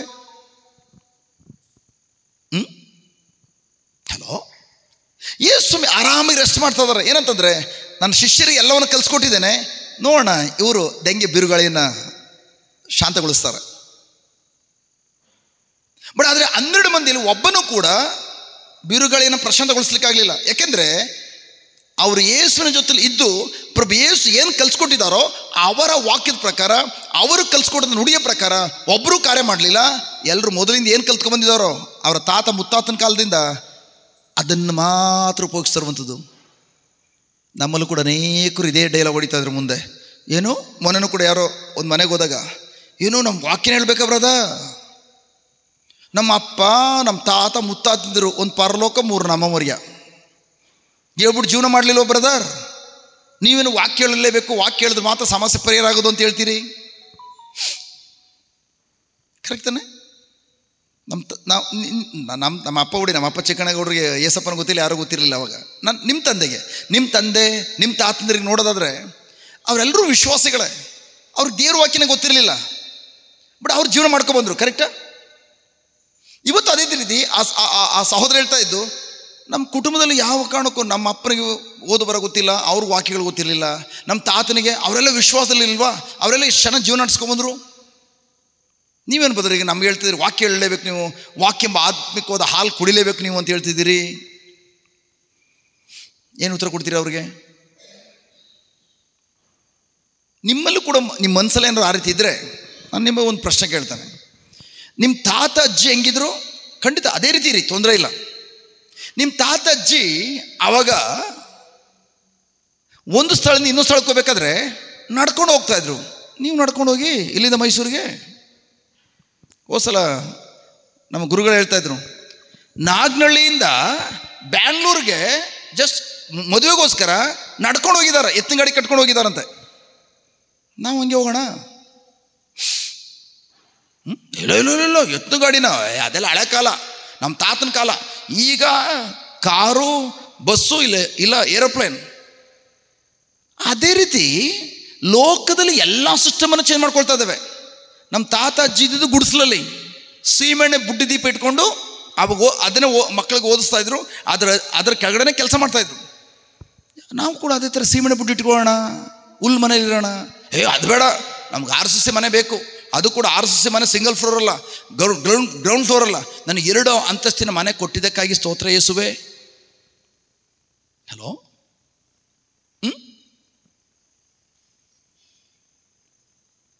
ನಾನು ಏನು ತಿಳಿಯಪಡಿಸ್ತೇನೆ ಅಂತಂದರೆ, ಲೋಕದಲ್ಲಿ ಇರುವಂಥ ವಿಷಯಗಳಲ್ಲಿ ನಾವೆಲ್ಲ ಬದಲಾವಣೆ ಮಾಡ್ಕೊಳ್ತೀವಿ. ಸೀಮೆಣ್ಣೆ ಬುಡ್ಡಿ ದೀಪ ಬೇಡ, ನಮ್ಮ ಮನೆಗೆ ಸೋಲಾರ್ ಲೈಟ್ ಬೇಕು. ನಾನು ಇಲ್ಲಿಂದ ಅಲ್ಲಿಗೆ ನಡ್ಕೊಂಡು ಹೋಗೋಕ್ಕೆ ಸಾಧ್ಯ ಇಲ್ಲ, ಎತ್ತಿನ ಗಾಡಿ ಬೇಡ, ನನಗೆ ಕಾರ್ ಬೇಕು. ಬಟ್ ಅದೇ ಪ್ರಾರ್ಥನೆ ವಿಷಯಕ್ಕೆ ಬಂದಾಗ ಒಂದು ಪರಲೋಕ 3 ನಮ್ಮವರೇ ಸಾಕು. ನಮ್ಮ ತಾತಂದ್ರು ಹಂಗೆ ಇರಲಿಲ್ವಾ? ಲೋಕದ ಕಾರ್ಯಗಳನ್ನು ಯಾವ ರೀತಿ ಬದಲಾಯಿಸ್ಕೊಳ್ತೇವೋ, ಆಧ್ಯಾತ್ಮ ವಿಷಯಗಳನ್ನು ನಾವು ಇನ್ನೂ ಕೂಡ ಆಳವಾಗಿ ಅದನ್ನು ಕಲ್ತ್ಕೊಳ್ಳಿಕ್ಕೆ ನಮ್ಮ ಡೋರನ್ನು ಓಪನ್ ಮಾಡ್ತಾ ಇಲ್ಲ. ನಾವು ಇನ್ನೂ ಕೂಡ ನಮ್ಮ ಹೃದಯದ ಬಾಗಿಲನ್ನು ತೆರೆದುಕೊಡ್ತಾ ಇಲ್ಲ. ಹಲೋ, ನಮ್ಮ ಮೈಂಡ್ ಸೆಟ್ ಏನು? ಭಾನುವಾರ ಒಂದಿನ ಚರ್ಚ್ಗೆ ಹೋಗ್ಬೇಕು. ನಮ್ಮ ತಾತನ ಕಾಲದ ಹಂಗೆ ಇದ್ದಿದ್ದು. ಕಥೋಲಿಕ ಕ್ರೈಸ್ತರು ಅಂತಂದರೆ ಭಾನುವಾರ ಒಂದು ಪೂಜೆಗೆ ಹೋಗಲೇಬೇಕು. ಅದಾದಮೇಲೆ ವರ್ಷಕ್ಕೊಮ್ಮೆ ಅಟ್ಲಿ ಒಂದು 3 ದಿನ ಧ್ಯಾನ ಕೂಟವನ್ನು ಚರ್ಚಲ್ಲಿ ಏರ್ಪಡಿಸಲೇಬೇಕು. ತಪಸ್ಸು ಕಾಲದಲ್ಲಿ ಆ 3 ದಿನ ಮಾತ್ರ ದೇವ್ರ ವಾಕ್ಯ ಧ್ಯಾನಿಸ್ಬೇಕು. ನೀನು ವಾರಕ್ಕೊಂದ್ಸಲ ಡೈಲಿ ದೇವ್ರ ವಾಕ್ಯ ಅಂದರೆ ಕಥೋಲಿಕ್ ಕ್ರೈಸ್ತ ಮಕ್ಕಳು ಪ್ರೊಟೆಕ್ಷನ್ ಆಗಿಬಿಡ್ತಾರೆ. ಹಂಗೆ ಬೈಬಲ್ ಹೇಳ್ತದ? ದೇವರ ವಾಕ್ಯವನ್ನು ಯಾರು ಹಗಲು ರಾತ್ರಿ ಧ್ಯಾನಿಸ್ತಾನೋ ಬೈಬಲ್ ಹೇಳ್ತದೆ ಅವನು ಆಶೀರ್ವದಿತನು, ಅವನು ದೇವರ ಮಗ ಎಂಬುದಾಗಿ. ಹಲೋ, ನಾನು ನಿಮ್ಗೇನು ತಿಳಿಯಪಡಿಸ್ತೇನೆ ಅಂತಂದರೆ, ನನ್ನ ಪ್ರಿಯ ಸಹೋದರ ಸಹೋದರಿಯರೇ,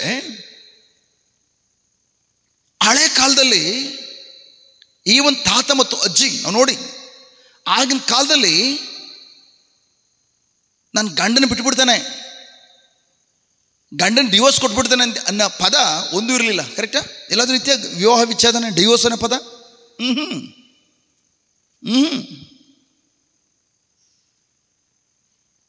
ಡಿವೋರ್ಸ್ ಅಂತೇಳಿ ಜಸ್ಟ್ ಅವ್ರಿಗೆ ಅದು ಗಂಡ ಬಿಟ್ಟವಳು ಅಂತ ಆ ಪದ ಕೇಳಿಸ್ಕೊಳ್ಳೋದು ಶಾಪಗ್ರಸ್ತವಾದ ಪದ ಎಂಬುದಾಗಿ ನಂಬಿದರು. ಕಳಂಕ ತರುವಂಥದ್ದು, ನಮ್ಮ ಕುಟುಂಬಕ್ಕೆ ಅಗೌರವ ತರುವಂಥದ್ದು. ಈಗ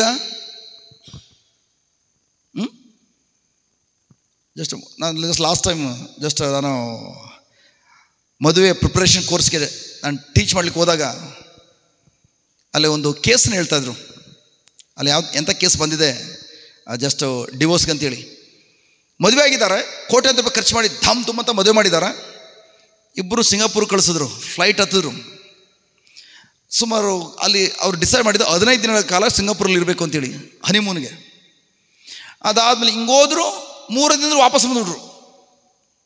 ಅದು ಕೂಡ ಬ್ಯಾಂಗ್ಳೂರು ಏರ್ಪೋರ್ಟ್ ಬಂದಮೇಲೆ ಹುಡುಗಿ ಮನೆಯವರು ಹುಡುಗಿ ಕರ್ಕೊಂಡೋದ್ರು, ಹುಡುಗರ ಮನೆಯವರು ಬಂದು ಏರ್ಪೋರ್ಟಿಂದ ಹುಡುಗನ ಕರ್ಕೊಂಡೋದ್ರು. 4 ವರ್ಷದ ಕೇಸ್ ನಡೀತದೆ. ಏನು ರೀಸನು ಇದುವರೆಗೂ ಕೂಡ ಗೊತ್ತಿಲ್ಲ. ಏನು ಕಾರಣಕ್ಕೆ ಇವರಿಬ್ಬರು ನನಗೆ ಅವನು ಬೇಡ, ನನಗೆ ಇವಳು ಬೇಡ ಅಂತ ಹೇಳ್ತಾ ಇದ್ದಾರೆ ಅಂತೇಳಿ ಇದುವರೆಗೂ ಕೂಡ ಗೊತ್ತಿಲ್ಲ. ಎಷ್ಟು ಬೇಗ ಮದುವೆ ಆಗ್ತದೋ ಅಷ್ಟು ಬೇಗ ಡಿವೋರ್ಸ್ ಆಗಿಬಿಡ್ತದೆ. ಕಾರಣ ಯಾಕೆ? ಕಾರಣ ವಿವಾಹ ಎಂಬ ಸಂಸ್ಕಾರದ ಬೆಲೆ ಗೊತ್ತಿಲ್ಲ. ಹಲೋ, ಕಥೋಲಿಕ ಸಭೆಯಲ್ಲಿರುವಂತಹ ಆ ಸಂಸ್ಕಾರಗಳ ಆ ಮೌಲ್ಯತೆ, ಆ ಒಂದು ಶಕ್ತಿ, ಆ ಒಂದು ಅಭಿಷೇಕ, ಅದ್ರ ಬಗ್ಗೆ ಅವ್ರಿಗೆ ಅರಿವಿಲ್ಲ. ನನ್ನ ಪ್ರಿಯ ಸಹೋದರ ಸಹೋದರಿಯರೇ, ಅದಕ್ಕಾಗಿ ನಾನು ಯಾವಾಗ ಹೇಳುವಂಥದ್ದು, ಒಂದು ವ್ಯಕ್ತಿಗೆ ದೇವರ ವಾಕ್ಯ ಗೊತ್ತಿಲ್ಲದೆ ಹೋದರೆ ಆ ವ್ಯಕ್ತಿ ಎಲ್ಲ ಸಂಸ್ಕಾರಗಳು ತೆಗೆದುಕೊಂಡಿರ್ಬೋದು, ಸಂಸ್ಕಾರದ ಶಕ್ತಿಯನ್ನು ಅವನು ಯಾವತ್ತೂ ಅನುಭವಿಸೋದಿಲ್ಲ. ನಿಮ್ಮ ಬಗ್ಗೆ ನನಗೆ ಗೊತ್ತಿಲ್ಲ, ನಾನು ಹೇಳ್ತಿದ್ದಾನೆ.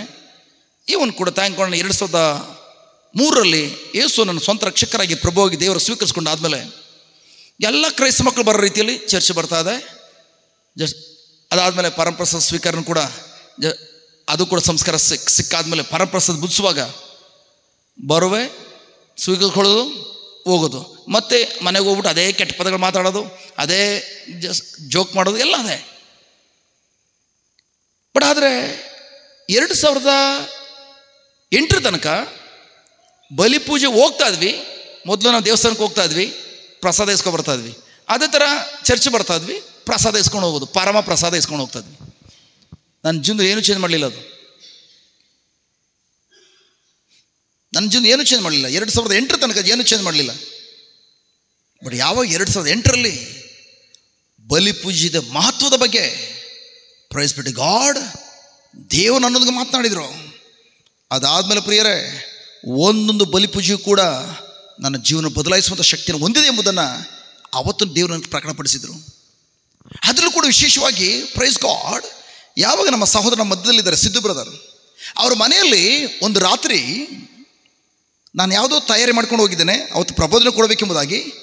ಅವರ ಮನೆಯಲ್ಲಿ ಪವಿತ್ರ ಬಲಿಪೂಜೆಯ ಪರಂಪ್ರಸಾದದ ಆ ಒಂದು ಮಹತ್ವದ ಬಗ್ಗೆ ಅವತ್ತು ಅವ್ರ ಮನೆಯಲ್ಲಿ ನನ್ನ ಮೂಲಕ ದೇವರು ಏನು ಟೀಚ್ ಮಾಡಿದರು, ಆ ಟೀಚಿಂಗ್ ಇವತ್ತು ಯೂಟ್ಯೂಬಲ್ಲಿ ಅಪ್ಲೋಡ್ ಮಾಡಿದ್ದೇವೆ.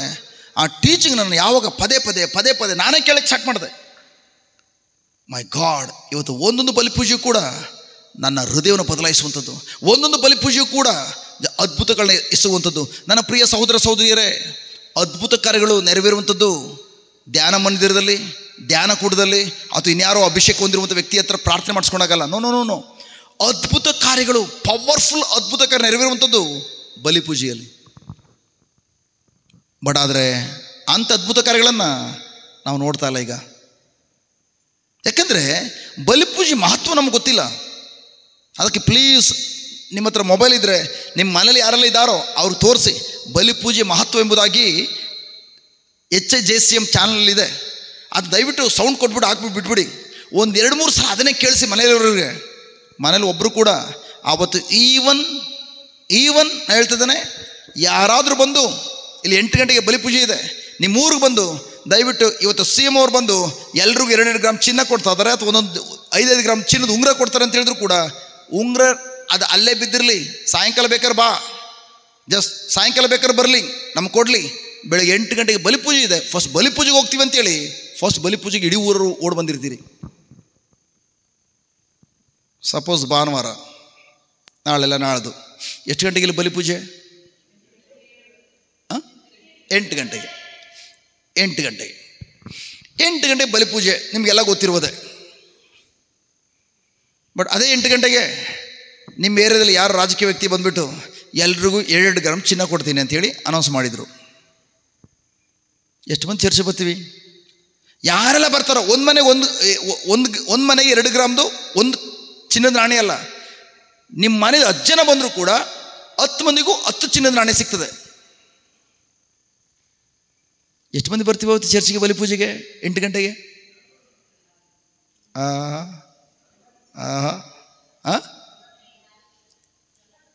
ಎಲ್ಲ ಬರ್ತೀರಿ? ಚಿನ್ನ ಹೊಟ್ಟೋಗ್ತದೆ 2 ಗ್ರಾಮು. ಇಲ್ಲಿಂದ ಇಲ್ಲಿಗೆ ಹೇಳ್ತೀವಿ. ಏನೋ ಬಲಿಪೂಜೆಗೆ ಹೋಗದೆ ಹೋದ್ರೆ ಆಯಿತು, ಹೆಂಗಿರು ನೆಕ್ಸ್ಟ್ ಹಬ್ಬ ಬರ್ತದೆ, ಕ್ರಿಸ್ಮಸ್ ಹಬ್ಬ, ನಾನು ಜಸ್ಟ್ 2 ಗ್ರಾಮ್ ಬೆಳ್ಳಿ ನಾಣ್ಯಕ್ಕೋಸ್ಕರ ನಾನು ಅವತ್ತು ಬಲಿಪೂಜೆಗೆ ಬರೋಕ್ಕಾಗಲಿಲ್ಲ ಸ್ವಾಮಿ, ನನಗೆ ಕ್ಷಮಿಸ್ಬಿಡುವಂಥ ಒಂದು ಪಾಪಕ್ಕೆ ಮಾಡಿಬಿಟ್ರೆ ಏಸಪ್ಪ ಕ್ಷಮೆ ಕೊಟ್ಬಿಡ್ತಾರೆ, ಏಸಪ್ಪ ಕ್ಷಮಿಸ್ಬಿಡ್ತಾರೆ. ಬಟ್ ಅದೇ ಥರ ಹೋಗ್ಬಿಟ್ಟು ನಾನು ಅವತ್ತು ನಮ್ಮ ಚರ್ಚಲ್ಲಿ ಬಲಿಪೂಜೆ ಇತ್ತು ಸ್ವಾಮಿ, ಅದಕ್ಕೆ ನಾನು ಬರೋಕ್ಕಾಗಲಿಲ್ಲ, ದಯವಿಟ್ಟು ನಾನು ಕ್ಷಮಿಸ್ಬಿಟ್ಟು ಈಗ 2 ಗ್ರಾಮ್ ಚಿನ್ನ ನಾಣ್ಯ ಕೊಡಿ ಅಂದರೆ ರಾಜಕೀಯ ವ್ಯಕ್ತಿಗಳು ಕೊಡ್ತಾರಾ? ಫಸ್ಟ್ ಅದು ಆಮೇಲೆ ಇದು ಗುರುಗಳು ಮಾತ್ರ ಇರಬೇಕಾಗ್ತದೆ ಅಷ್ಟೇ. ಗುರುಗಳೊಬ್ಬರು ಮಾತ್ರ ಇರಬೇಕಾಗ್ತದೆ ಇಲ್ಲಿ. ನಾನು ಏನು ನಿಮಗೆ ತಿಳಿಯಪಡಿಸ್ತಾನಂತಂದರೆ, ಯಾಕೆ ನಮಗೆ ಎಲ್ಲದಕ್ಕಿಂತ ಮಿಗಿಲಾಗಿ ಬಾಯ್ತಿ ಹೇಳ್ತೀವಿ ಅಷ್ಟೇ, ಸಾವಿರಾರು ಚಿನ್ನ ಬೆಳ್ಳಿ ನಾಣ್ಯಕ್ಕಿಂತಲೂ ಮುತ್ತು ರತ್ನಕ್ಕಿಂತಲೂ ನನಗೆ ದೇವರ ವಾಕ್ಯ ಅತ್ಯಮೂಲ್ಯವಾದದ್ದು. ಎಷ್ಟು ಮಂದಿ ಅದು ನಂಬ್ತೀವಿ? ನಾವೆಲ್ಲ ಹೇಳೋದ್ರಲ್ಲಿ ಚಾಂಪಿಯನ್ಗಳು. ಕಾರ್ಯ ಬಂದಾಗ ಸಾವಿರಾರು ಚಿನ್ನ ಬೆಳ್ಳಿ ನಾಣ್ಯಕ್ಕಿಂತಲೂ ಮುತ್ತು ರತ್ನಕ್ಕಿಂತಲೂ ನನಗೆ ದೇವರ ವಾಕ್ಯ ಅಮೂಲ್ಯವಾದದ್ದು. ಗುಡ್. ಈಗ ನನ್ನ ಪ್ರಶ್ನೆ ಅಂತಂದರೆ, ಅಷ್ಟರ ಮಟ್ಟಿಗೆ ಚಿನ್ನ ಬೆಳ್ಳಿ ಬಂಗಾರಕ್ಕಿಂತಲೂ ನೀವು ಮೊದಲನೇ ಸ್ಥಾನ ದೇವರ ವಾಕ್ಯ ಕೊಟ್ಟಿದ್ರೆ, ದೇವರ ವಾಕ್ಯ ಹೇಳ್ತದೆ, ಹೋಗು ಆ ವ್ಯಕ್ತಿ ನಿನಗೆ ಹೌದು 5 ಗ್ರಾಮ್ ಚಿನ್ನ ತೆಗೆದುಕೊಂಡು ನಿನಗೆ ಆ ಚಿನ್ನದ ಚೈನನ್ನು ಜಸ್ಟ್ ಅಡೆಟ್ಕೊಂಡು ಕೊನೆಗೆ ನಾನು ನಿಮ್ಗೆ ಬಿಡಿಸ್ಕೊಡ್ತೀನಿ ಅಂತೇಳಿ ನಿಮ್ಗೆ ಗೊತ್ತಿದ್ದ ರೀತಿ ಮಾರ್ಬಿಟ್ಟಿದ್ದಾನೆ.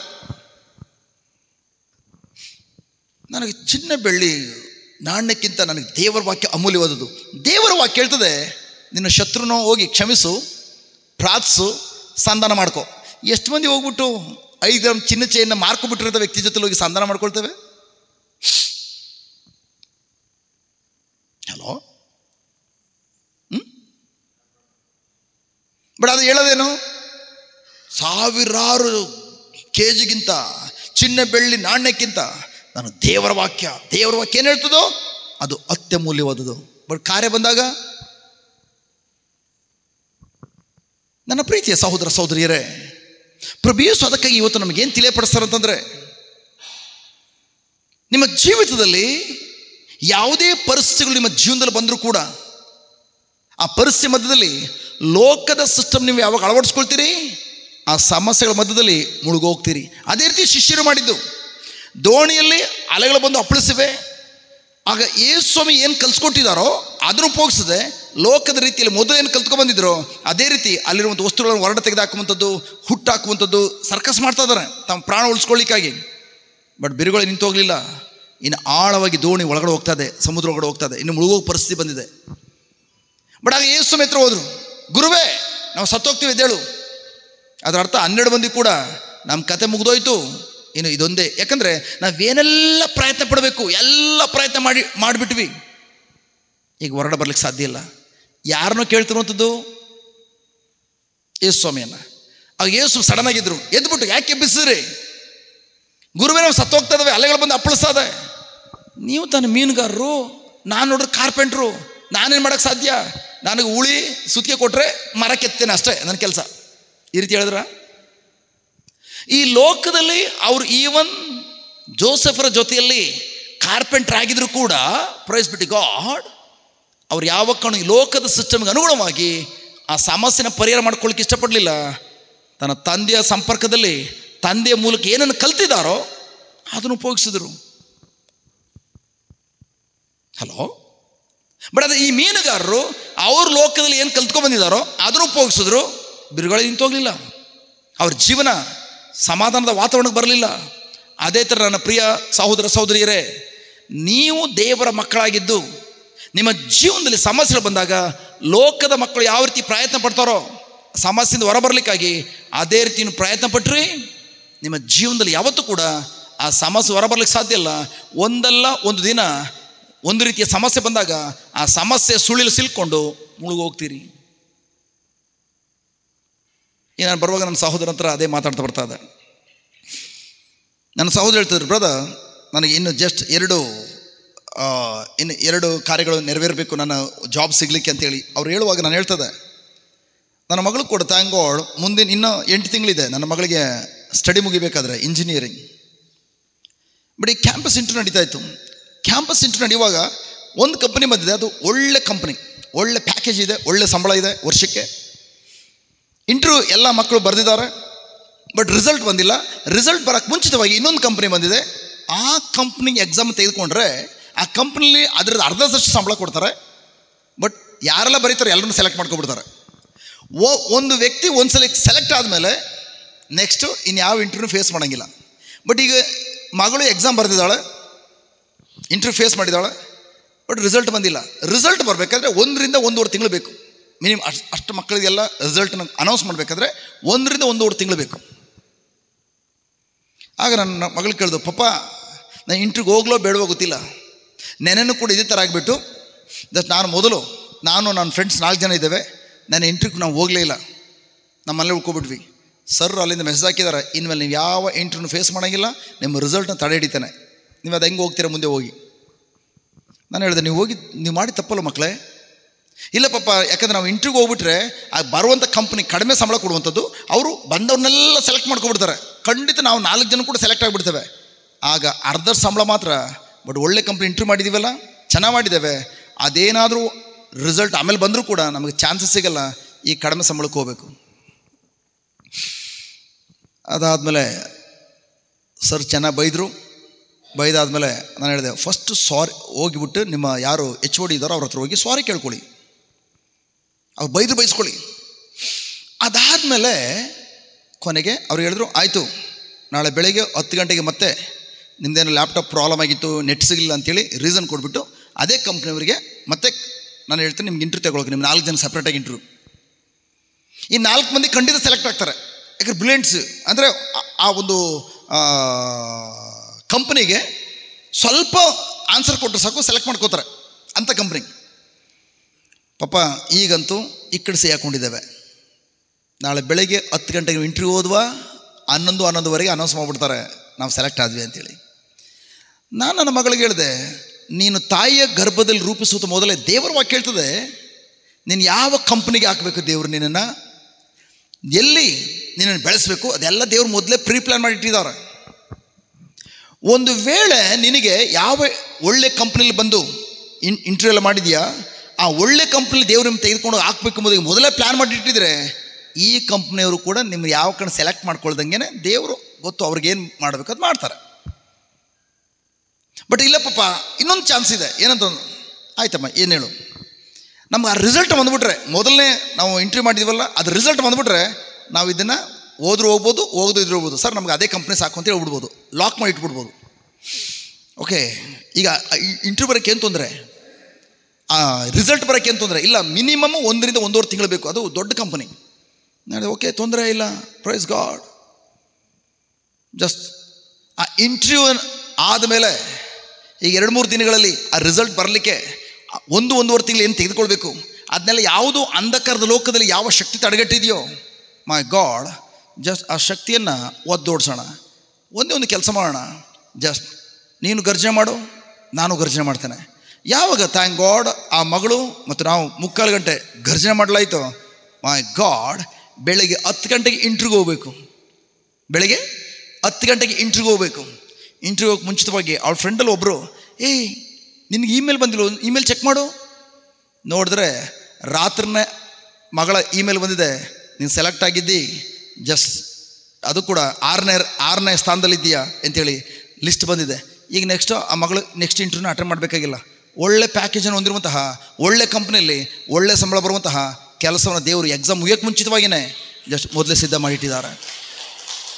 ಹಲೋ, ನಮ್ಮ ಜೀವನದಲ್ಲಿ ಪ್ರೇರೆ ಇದೇ ಥರ ಗಲಿಬಿರಿಗಳು ಬರುವಾಗ, ಬಿರುಗಾಳಿಗಳು ಬಂದು ಅಪ್ಪಳಿಸುವಾಗ ನೀವು ಯಾವಾಗ ನಿಮ್ಮ ಗಮನವನ್ನು ಆ ಕಡೆ ಕೊಡದೆ ಲೋಕದ ರೀತಿಯಲ್ಲಿ, ಲೋಕದ ಮಕ್ಕಳು ವರ್ತಿಸೋದ ರೀತಿಯಲ್ಲಿ ವರ್ತಿಸದೆ ಅದರ ಮಧ್ಯದಲ್ಲಿ ದೇವರ ವಾಕ್ಯ ತೆಗೆದುಕೊಂಡು ದೇವರ ವಾಕ್ಯ ಏನು ಹೇಳ್ತದೋ ಅದರ ಪ್ರಕಾರ ನಿಮ್ಮ ಮನಸ್ಸು ನವೀಕರಿಸಿಕೊಂಡು ಅದನ್ನು ಯಾವ ಬಾಯಿ ತಿನ್ನುಡಿತೀರಿ, ಖಂಡಿತವಾಗಿಯೂ ಪ್ರಿಯರೇ ಆ ಬಿರುಗಾಳಿ ಆ ಪರಿಸ್ಥಿತಿಯ ಮಧ್ಯದಲ್ಲಿ ಏನು ಬಿರುಗಾಳಿಗಳು ಅಲೆಗಳು ಬಂದು ಅಪ್ಪಳಿಸೋದ್ಯೋ ಎಲ್ಲವೂ ಪ್ರಶಾಂತವಾಗ್ತದೆ. ಹಲೋ, ನೀವು ಜಸ್ಟ್ ಥ್ಯಾಂಕ್ ಗಾಡ್. ನನ್ನ ಮಗಳಿಗೆ ಯಾವ ಕಾರಣಕ್ಕೂ ಅವಳು ಕೆಲಸ ಬಗ್ಗೆ ಯೋಚನೆ ಮಾಡೋಂಗಿಲ್ಲ. ಬರೀ ನೆಕ್ಸ್ಟ್ ಇನ್ನು 6-7 ತಿಂಗಳಿದೆ ಎಕ್ಸಾಮು, ಜಸ್ಟ್ ಶಾಲೆ ಕೋರ್ಸ್ ಅದ್ರ ಕಡೆ ಮಾತ್ರ ಗಮನ ಕೊಡುವಂಥದ್ದು. ಮುಂದೆ ಅದೇ ನನ್ನ ಮಗಳು ತೆಗೆದುಕೊಂಡು ಕೋರ್ಸನ್ನು ಕಂಪ್ಲೀಟ್ ಮಾಡುವಂಥ ಒಂದು ಸಹೋದರಿ ಇದ್ದಾರೆ. 2 ವರ್ಷದಿಂದ ಕೆಲಸ ಹುಡುಕ್ತಾ ಇದ್ದಾರೆ, ಇದು ಕೂಡ ಕೆಲಸ ಸಿಕ್ಕಿಲ್ಲ. ನಮ್ಮ ಟೀಮ್ನಲ್ಲಿದ್ದಾರೆ, ಅವರ ಅಣ್ಣನ ಮಗಳೇನೋ 2 ವರ್ಷದಿಂದ ಕೆಲಸ ಹುಡುಕ್ತಾ ಇದ್ದಾರೆ, ಇಂಜಿನಿಯರ್ ಮುಗಿಸಿ ಕೆಲಸ ಇಲ್ಲ. ನಾನೇನು ತಿಳಿಯಪಡಿಸ್ತೇನೆ ಅಂತಂದರೆ, ದೇವರ ಸಿಸ್ಟಮನ್ನು ನೀವು ಅಳವಡಿಸ್ಕೊಂಡ್ರಿ, ದೇವರ ವಾಕ್ಯದ ಸಿಸ್ಟಮ್ನ ಅಳವಡಿಸ್ಕೊಂಡ್ರಿ, ದೇವರು ಈ ಒಂದು ಎಕ್ಸಾಮ್ ಆದಮೇಲೆ ಯಾವ ಕಂಪ್ನಿಯನ್ನು ನಿಮ್ಮ ಮಕ್ಕಳಿಗೆ ಸೇರಿಸ್ಬೇಕೋ ಮೊದಲೇ ಅದನ್ನ ನಿಮಗೆ ಸಿದ್ಧತೆ ಮಾಡಿಟ್ಟಿರೋದನ್ನು ನಿಮಗೆ ಪರಿಚಯ ಮಾಡಿಕೊಡ್ತಾರೆ. ಕೂಲಾಗಿ ನಿಮ್ಮ ಮಕ್ಕಳು ಮುನ್ನಡಿಬೋದು, ಯಾವುದೇ ಗಲಿಬಿಲಿಲ್ಲ. ಅದಕ್ಕೇನು ಹೇಳಿದ್ದು, ಹೇಗೆ ಸಮಸ್ಯೆಗಳ ಮಧ್ಯದಲ್ಲಿ ಜಸ್ಟ್ ಸಮಾಧಾನವನ್ನು ನಾವು ಕಂಡುಕೊಳ್ಳೋಕೆ ಸಾಧ್ಯ. ಅದಕ್ಕೆ ಯೇಸು ಹೇಳಿದ್ದು, ನನ್ನ ಸಮಾಧಾನ, ನೀವು ನನ್ನಲ್ಲಿ ಸಮಾಧಾನವನ್ನು ಕಂಡುಕೊಳ್ಳಿ ಎಂಬುದಾಗಿ ನಾನು ಇದನ್ನೆಲ್ಲ ನಿಮ್ಗೆ ಹೇಳ್ತಾ ಇದ್ದಾನೆ.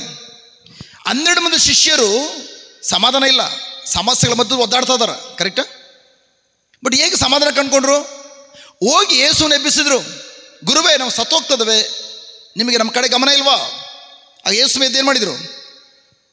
ಅವ್ರು ಎಲ್ಲಿಂದ ಎದ್ಬಿಟ್ಟು ಶಿಷ್ಯರಿಗೇನು ಮಾತಾಡಲಿಲ್ಲ, ಬದಲು ಬಿರುಗಾಳಿ ನೋಡಿ ಅಲೆಗಳೆಲ್ಲ ಪ್ರಶಾಂತವಾಗೋಯ್ತು. ಒಂದು ಪದ ನುಡಿಲಿಲ್ಲ, ಸ್ವರ ಎಂಬುದಾಗಿ ಯಾವಾಗ ಬಾಯಿ ತೆಗೆದು ಸ್ವರವನ್ನು ಹೊರಡಿಸಿದ್ರೋ ಆ ಸ್ವರದ ಒಳಗಡೆ ಬಿರುಗಾಳಿಗೆ ಒಂದು ಸಂದೇಶ ಇತ್ತು. ಗಾಳಿ ಅರ್ಥ ಮಾಡ್ಕೊಳ್ತಾ, ಅದನ್ನು ಬಿರುಗಾಳಿ ಅರ್ಥ ಮಾಡ್ಕೊಳ್ತು. 12 ಮಂದಿ ಶಿಷ್ಯರಿಗೂ ಅರ್ಥ ಆಗಲಿಲ್ಲ. ಜಸ್ಟ್ ಪ್ರಭು ಯೇಸು ಏನು ಮಾತಾಡಿದ್ರು? ನನ್ನ ಪ್ರಿಯ ಸಹೋದರ ಸಹೋದರಿಯರೇ, ಅದೇ ಥರ ನಮ್ಮ ಬಾಯಿಂದ ಬರುವಂಥ ಸ್ವರ ನೋಡಲಿಕ್ಕೆ ಏನೂ ಅಲ್ಲ ಅಂತ ಅನಿಸ್ಬೋದು ನಮಗೆ. ಏನು ಅಂದರೆ ಅದೇನು ಏನು ಮಕ್ಕಳಿಗಾದ್ರೆ ಅಂತ ಹೇಳಿದ ತಕ್ಷಣ ಬಾಯಿ ಮುಚ್ಕೊಳ್ತವೆ. ಬಿರುಗಾಳಿ ಅದು ಹೆಂಗೆ ಬಾಯಿ ಮುಚ್ಕೊಳ್ತದೆ?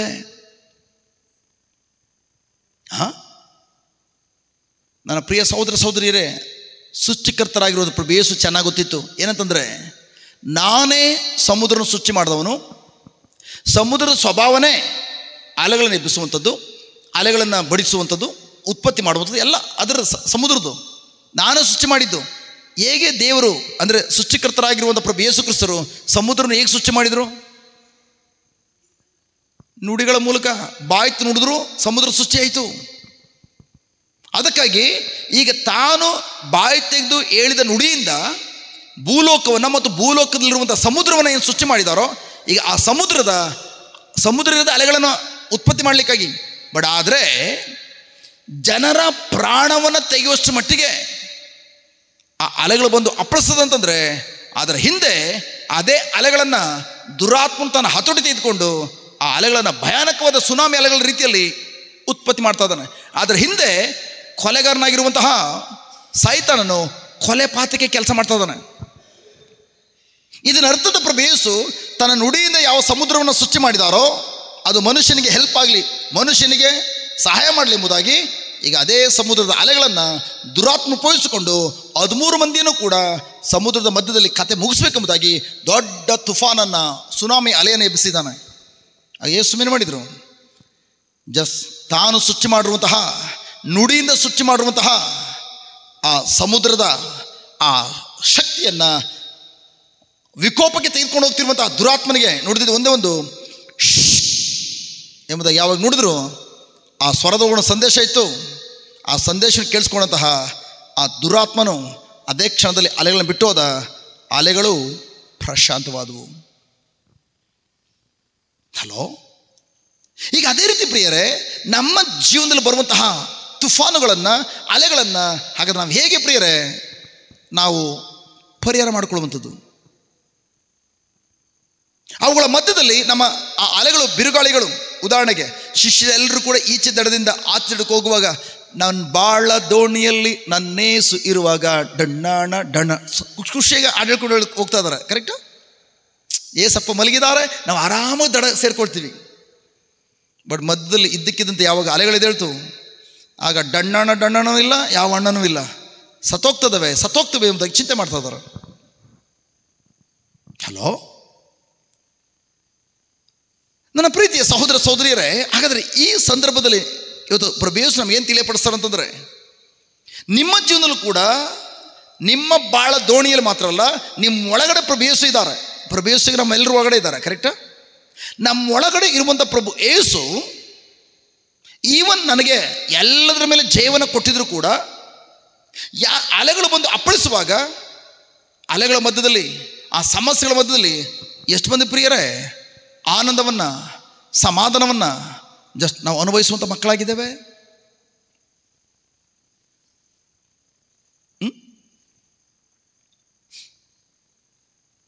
ಈಗಲೂ ಅದೇ ನೋಡ್ತಾ ಇದೆ. ಇಲ್ಲಿ ಬಂದ್ವಿ, ಹೊರಗಡೆ ಬಂದಾಗ ನಾನು ಮತ್ತು ನನ್ನ ಸಹೋದರ ಬಂದಾಗ, ಕೊನೆಗೆ ನಮ್ಮ ಬ್ರದರ್ ಕೂಡ ಹೊರಗಡೆ ಬಂದರು. 3 ಜನ ಹೊರಗಡೆ ಬರುವಾಗ ನಾವು ಇಲ್ಲಿ ನೋಡ್ತಾ ಇದ್ದೇವೆ, ನೀವೆಲ್ಲ ಸಭಿಕರಾಗಿದ್ದೀರಿ. ಅವರಿಬ್ಬರು ಮಾತ್ರ ಸ್ಟೇಜ್ ಮೇಲೆ ನಿಂತ್ಕೊಂಡು ಆರ್ಕೆಸ್ಟ್ರಾದಲ್ಲಿ ಹಾಡೇಳಂಗೆ ಹೇಳ್ತಾ ಇದ್ದಾರೆ. ನೀವೆಲ್ಲರೂ ಚೆನ್ನಾಗಿ ಆಡ್ತಾರೆ, ಆಡಲಿ ಇನ್ನೊಂದು ಆಡೋಣ ಹೇಳ್ತೀವಲ್ಲ ಆರ್ಕೆಸ್ಟ್ರಾದಲ್ಲಿ. ಅವ್ರನ್ನ ಆರ್ಕೆಸ್ಟ್ರಾ ಮಾಡ್ತಾಯಿದ್ದೀರಾ? ತಂದೆ ದೇವರನ್ನ ಆರಾಧನೆ ಮಾಡ್ತಾ ಇದ್ದಾರೆ. ನಾವೆಲ್ಲರೂ ಏನು ಮಾಡ್ತಾಯಿದ್ವಿ? ಆರಾಮಾಗಿ ಆಕಳಿಸ್ಕೊಂಡು ಯಾರು ಬಂದರು ಯಾರು ಹೋದ್ರು ಅವ್ರ ಕಡೆ ಗಮನ ಕೊಡ್ತಾ ಇದ್ದಾವೆ. ನನ್ನ ಪ್ರಿಯ ಸಹೋದರ ಸಹೋದರಿಯರೇ, ಲೋಕದಲ್ಲಿ ಒಂದು ಆರ್ಕೆಸ್ಟ್ರಾ ನಡಿಬೇಕಾದ್ರೆ ಅವರೆಲ್ಲರೂ ಕೂಡ ಅಲ್ಲಿ ಬಂದು ಆಡುವಂಥ ವ್ಯಕ್ತಿಗಳು ನೋಡಿ ಜಸ್ಟ್ ಎಷ್ಟರ ಮಟ್ಟಿಗೆ ಉತ್ಸುಕತೆಯಿಂದ ಡ್ಯಾನ್ಸ್ ಮಾಡ್ತಾ ಇರ್ತಾರೆ, ಕುಣಿದು ಕುಪ್ಪಳಿಸ್ತಾ ಇರ್ತಾರೆ. ಬಟ್ ನಮ್ಮ ಕರ್ತನನ್ನು, ನಮ್ಮ ಸೃಷ್ಟಿಕರ್ತನಾದ ಪ್ರಭು ಯೇಸುವನ್ನು ಅವ್ರು ಕೊಂಡಾಡುವಾಗ ಅವರಿಬ್ಬರೇ ಸ್ಟೇಜ್ ಮೇಲೆ ಆರ್ಕೆಸ್ಟ್ರಾ ಹೇಳಿದ ಥರ ಹೇಳ್ಕೊಂಡು ಹೋಗ್ತಾ ಇದ್ದಾರೆ. ನಾವೆಲ್ಲರೂ ಆರಾಮಾಗಿ ಕುಳಿತುಕೊಂಡು ನಮ್ಮಷ್ಟು ನಾವು ಯಾವುದೋ ಲೋಕದಲ್ಲಿದ್ದೇವೆ. ಅವ್ರ ತಂದೆಯನ್ನು ಕೊಂಡಾಡುವಾಗ ನಾವು ಕೂಡ ಜೊತೆಲಿ ಸೇರ್ಬೇಕಾ ಬೇಡ? Hello please brother, next time ಇಂದ ಫುಲ್ ಹಾಡು ಹೇಳೋಕ್ಕಿಂತ ಫಸ್ಟ್ ಅವ್ರ ಹತ್ರ ಬಾಯಿ ತೆಗೆದು ಹೇಳಿಸ್ಬೇಕು. ನೀವು ಫಸ್ಟ್ ಆ ಸಾಲುಗಳನ್ನು ರಿಪೀಟ್ ಮಾಡಿಸಿ, ಒಂದು ಸಾಲೇ ಆಗಲಿ, ಅದನ್ನೇ 5 ನಿಮಿಷ ಒಂದೇ ಸಾಲ ಆಗಲಿ. ಯಾಕೆ ನೀವು ಬಾಯಿ ತೆಗೆದೇ ಹೋದರೆ ನಿಮ್ಮ ಜೀವನ ಏನೂ ಚೇಂಜ್ ಆಗೋದಿಲ್ಲ. ಪ್ರಭು ಯೇಸು ಬಾಯಿ ತೆಗೆದ್ರಿಂದ ಬಿರುಗಾಳಿ ಉಪಶಮನವಾಯಿತು. ಶಿಷ್ಯರು ಅವ್ರ ಸ್ವಂತ ಶಕ್ತಿಯಿಂದ ಎಲ್ಲ ಕೆಲಸ ಮಾಡ್ತಾ ಇದ್ದಾರೆ. ಅವ್ರು ಮಾಡಬೇಕಾಗಿದೆ ಏನಂತಂದರೆ ಬಾಯಿ ತೆಗೆದು ನುಡಿಬೇಕಾಗಿತ್ತು, ಆಜ್ಞೆ ಮಾಡಬೇಕಾಗಿತ್ತು. ಬಾಯಿ ತೆಗಿಲಿಲ್ಲ. ಬಾಯಿ ತೆಗೆಯದೆ ನೀವೇನೇ ಕಾರ್ಯ ಮಾಡಿ ನಿಮ್ಮ ಜೀವನ ಏನೂ ಚೇಂಜ್ ಆಗೋದಿಲ್ಲ. ನೆಕ್ಸ್ಟ್ ಟೈಮ್ ಇಂದ ಒಂದೇ ಪ್ಯಾರ ಆಗಲಿ, ಒಂದೇ ಸಾಲ ಆಗಲಿ, ಆ ಸಾಲ ಅವರು ಬಾಯಿ ತೆಗೆಳಿಸ್ಬೇಕು. ಆ ಒಂದು ಸಾಲು ಯಾವಾಗ ನಿಮ್ಮ ಹೃದಯದ ಆಳದಲ್ಲಿ ಹೋಗಿ ಸ್ಪರ್ಶಿಸ್ತದೋ ನಿಮ್ಮ ಒಳಗಡೆ ಬದಲಾವಣೆ ಆಗ್ತದೆ. ಉದಾಹರಣೆಗೆ ಇವತ್ತು ಹಾಡು ಹೇಳ್ತಾ ಇದ್ವಿ. ಯಾವ ಹಾಡು ಬ್ರದರ್ ಅದು ಹೇಳ್ತಾ ಇದ್ದು? ಕರಗಳನ್ನೆತ್ತಿ ಪೂರ್ಣ ಹೃದಯದಿಂದ ನಿಮ್ಮನ್ನು ಆರಾಧಿಸ್ತಾನೆ. ಯಾಕೆ ನಿಮ್ಮನ್ನು ಆರಾಧಿಸ್ಬೇಕು ನಾನು? ನೆಕ್ಸ್ಟ್ ಸಲ ಹೇಳ್ತಾ ಇದ್ವಿ. ಎತ್ತಕ್ಕಾಗಿ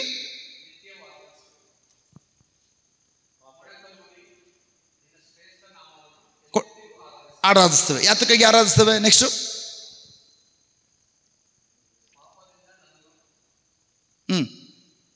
ಪಾಪದ ನನ್ನ ಬಿಡಿಸಿದಾನೆ, ನಿಮ್ಮನ್ನು ನಾನು ಆರಾಧನೆ ಮಾಡ್ತಿದ್ದಾನೆ.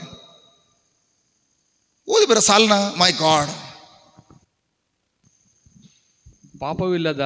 ಪಾಪದಿಂದ ನನ್ನ ಬಿಡಿಸಲು ದಂಡನೆ ಹೊತ್ತುಕೊಂಡೆ. ಪಾಪದಿಂದ ನನ್ನ ಬಿಡಿಸ್ಲಿಕ್ಕಾಗಿ ಪಾಪವಿಲ್ಲದ ನೀನು ನನಗೋಸ್ಕರ ದಂಡನೆಯನ್ನ ಹೊತ್ತಿಕೊಂಡೆ. ಏನಾದ್ರ ಅರ್ಥ? ಮಗನಾಗಿ ಮಾಡಿಕೊಂಡೆ. ನನ್ನ ಪ್ರಿಯ ಸಹೋದರ ಸಹೋದರಿಯರೇ, ನಾನು ಮತ್ತು ನೀವು ಮಾಡಿರುವ ಪಾಪದ ನಿಮಿತ್ತವಾಗಿ ನಾನು ಮತ್ತು ನೀವು ಯೇಸುವಿನ ಶಿಲುಬೆ ಏನು ದಂಡನ ತೀರ್ಪನ್ನು ಅನುಭವಿಸಿದ್ರು, ಶಿಕ್ಷೆಯನ್ನು ಅನುಭವಿಸಿದ್ರು, ಅದು ನಾನು ಮತ್ತು ನೀವು ಅನುಭವಿಸಬೇಕಾಗಿತ್ತು. ನಮ್ಮ ಮಕ್ಕಳೆಲ್ಲರೂ ಕೂಡ ನರಕದ ಯಾತನೆ ಅನುಭವಿಸಬೇಕಾಗಿತ್ತು. ನಮ್ಮ ಕಣ್ಮುಂದನೆ ಬೆಂಕಿಯಲ್ಲಿ, ನರಕದ ಬೆಂಕಿಯಲ್ಲಿ ಹೋಗಿ ಬೇಯಬೇಕಾಗಿತ್ತು. ಅಲ್ಲಿ ಯಾವ ಕಾರಣಕ್ಕೂ ಬಿಡುಗಡೆ ಇಲ್ಲ. ಅಲ್ಲಿಂದ ಮಮ್ಮಿ ನಾನು ಹಿಡ್ಕೋ, ನೀವೇನು ಅಯ್ಯೋ ನನ್ನ ಮಗು ಬೆಂಕಿಲಿ ಬೇಯ್ತದೆ ಎಂಬುದಾಗಿ ನಿಮ್ಮ ಮಗು ಹಿಡ್ಕೊಳಕ್ಕೆ ಹೋದ್ರೆ ಆ ಕಡೆ ಇರುವಂಥ ಸೈತನ್ ದೂತರು ನಿಮ್ಮನ್ನ ಎಳೆದು ಜಸ್ಟ್ ಬೆಂಕಿಯಲ್ಲಿ ದಬ್ತಾ ಇದ್ರು.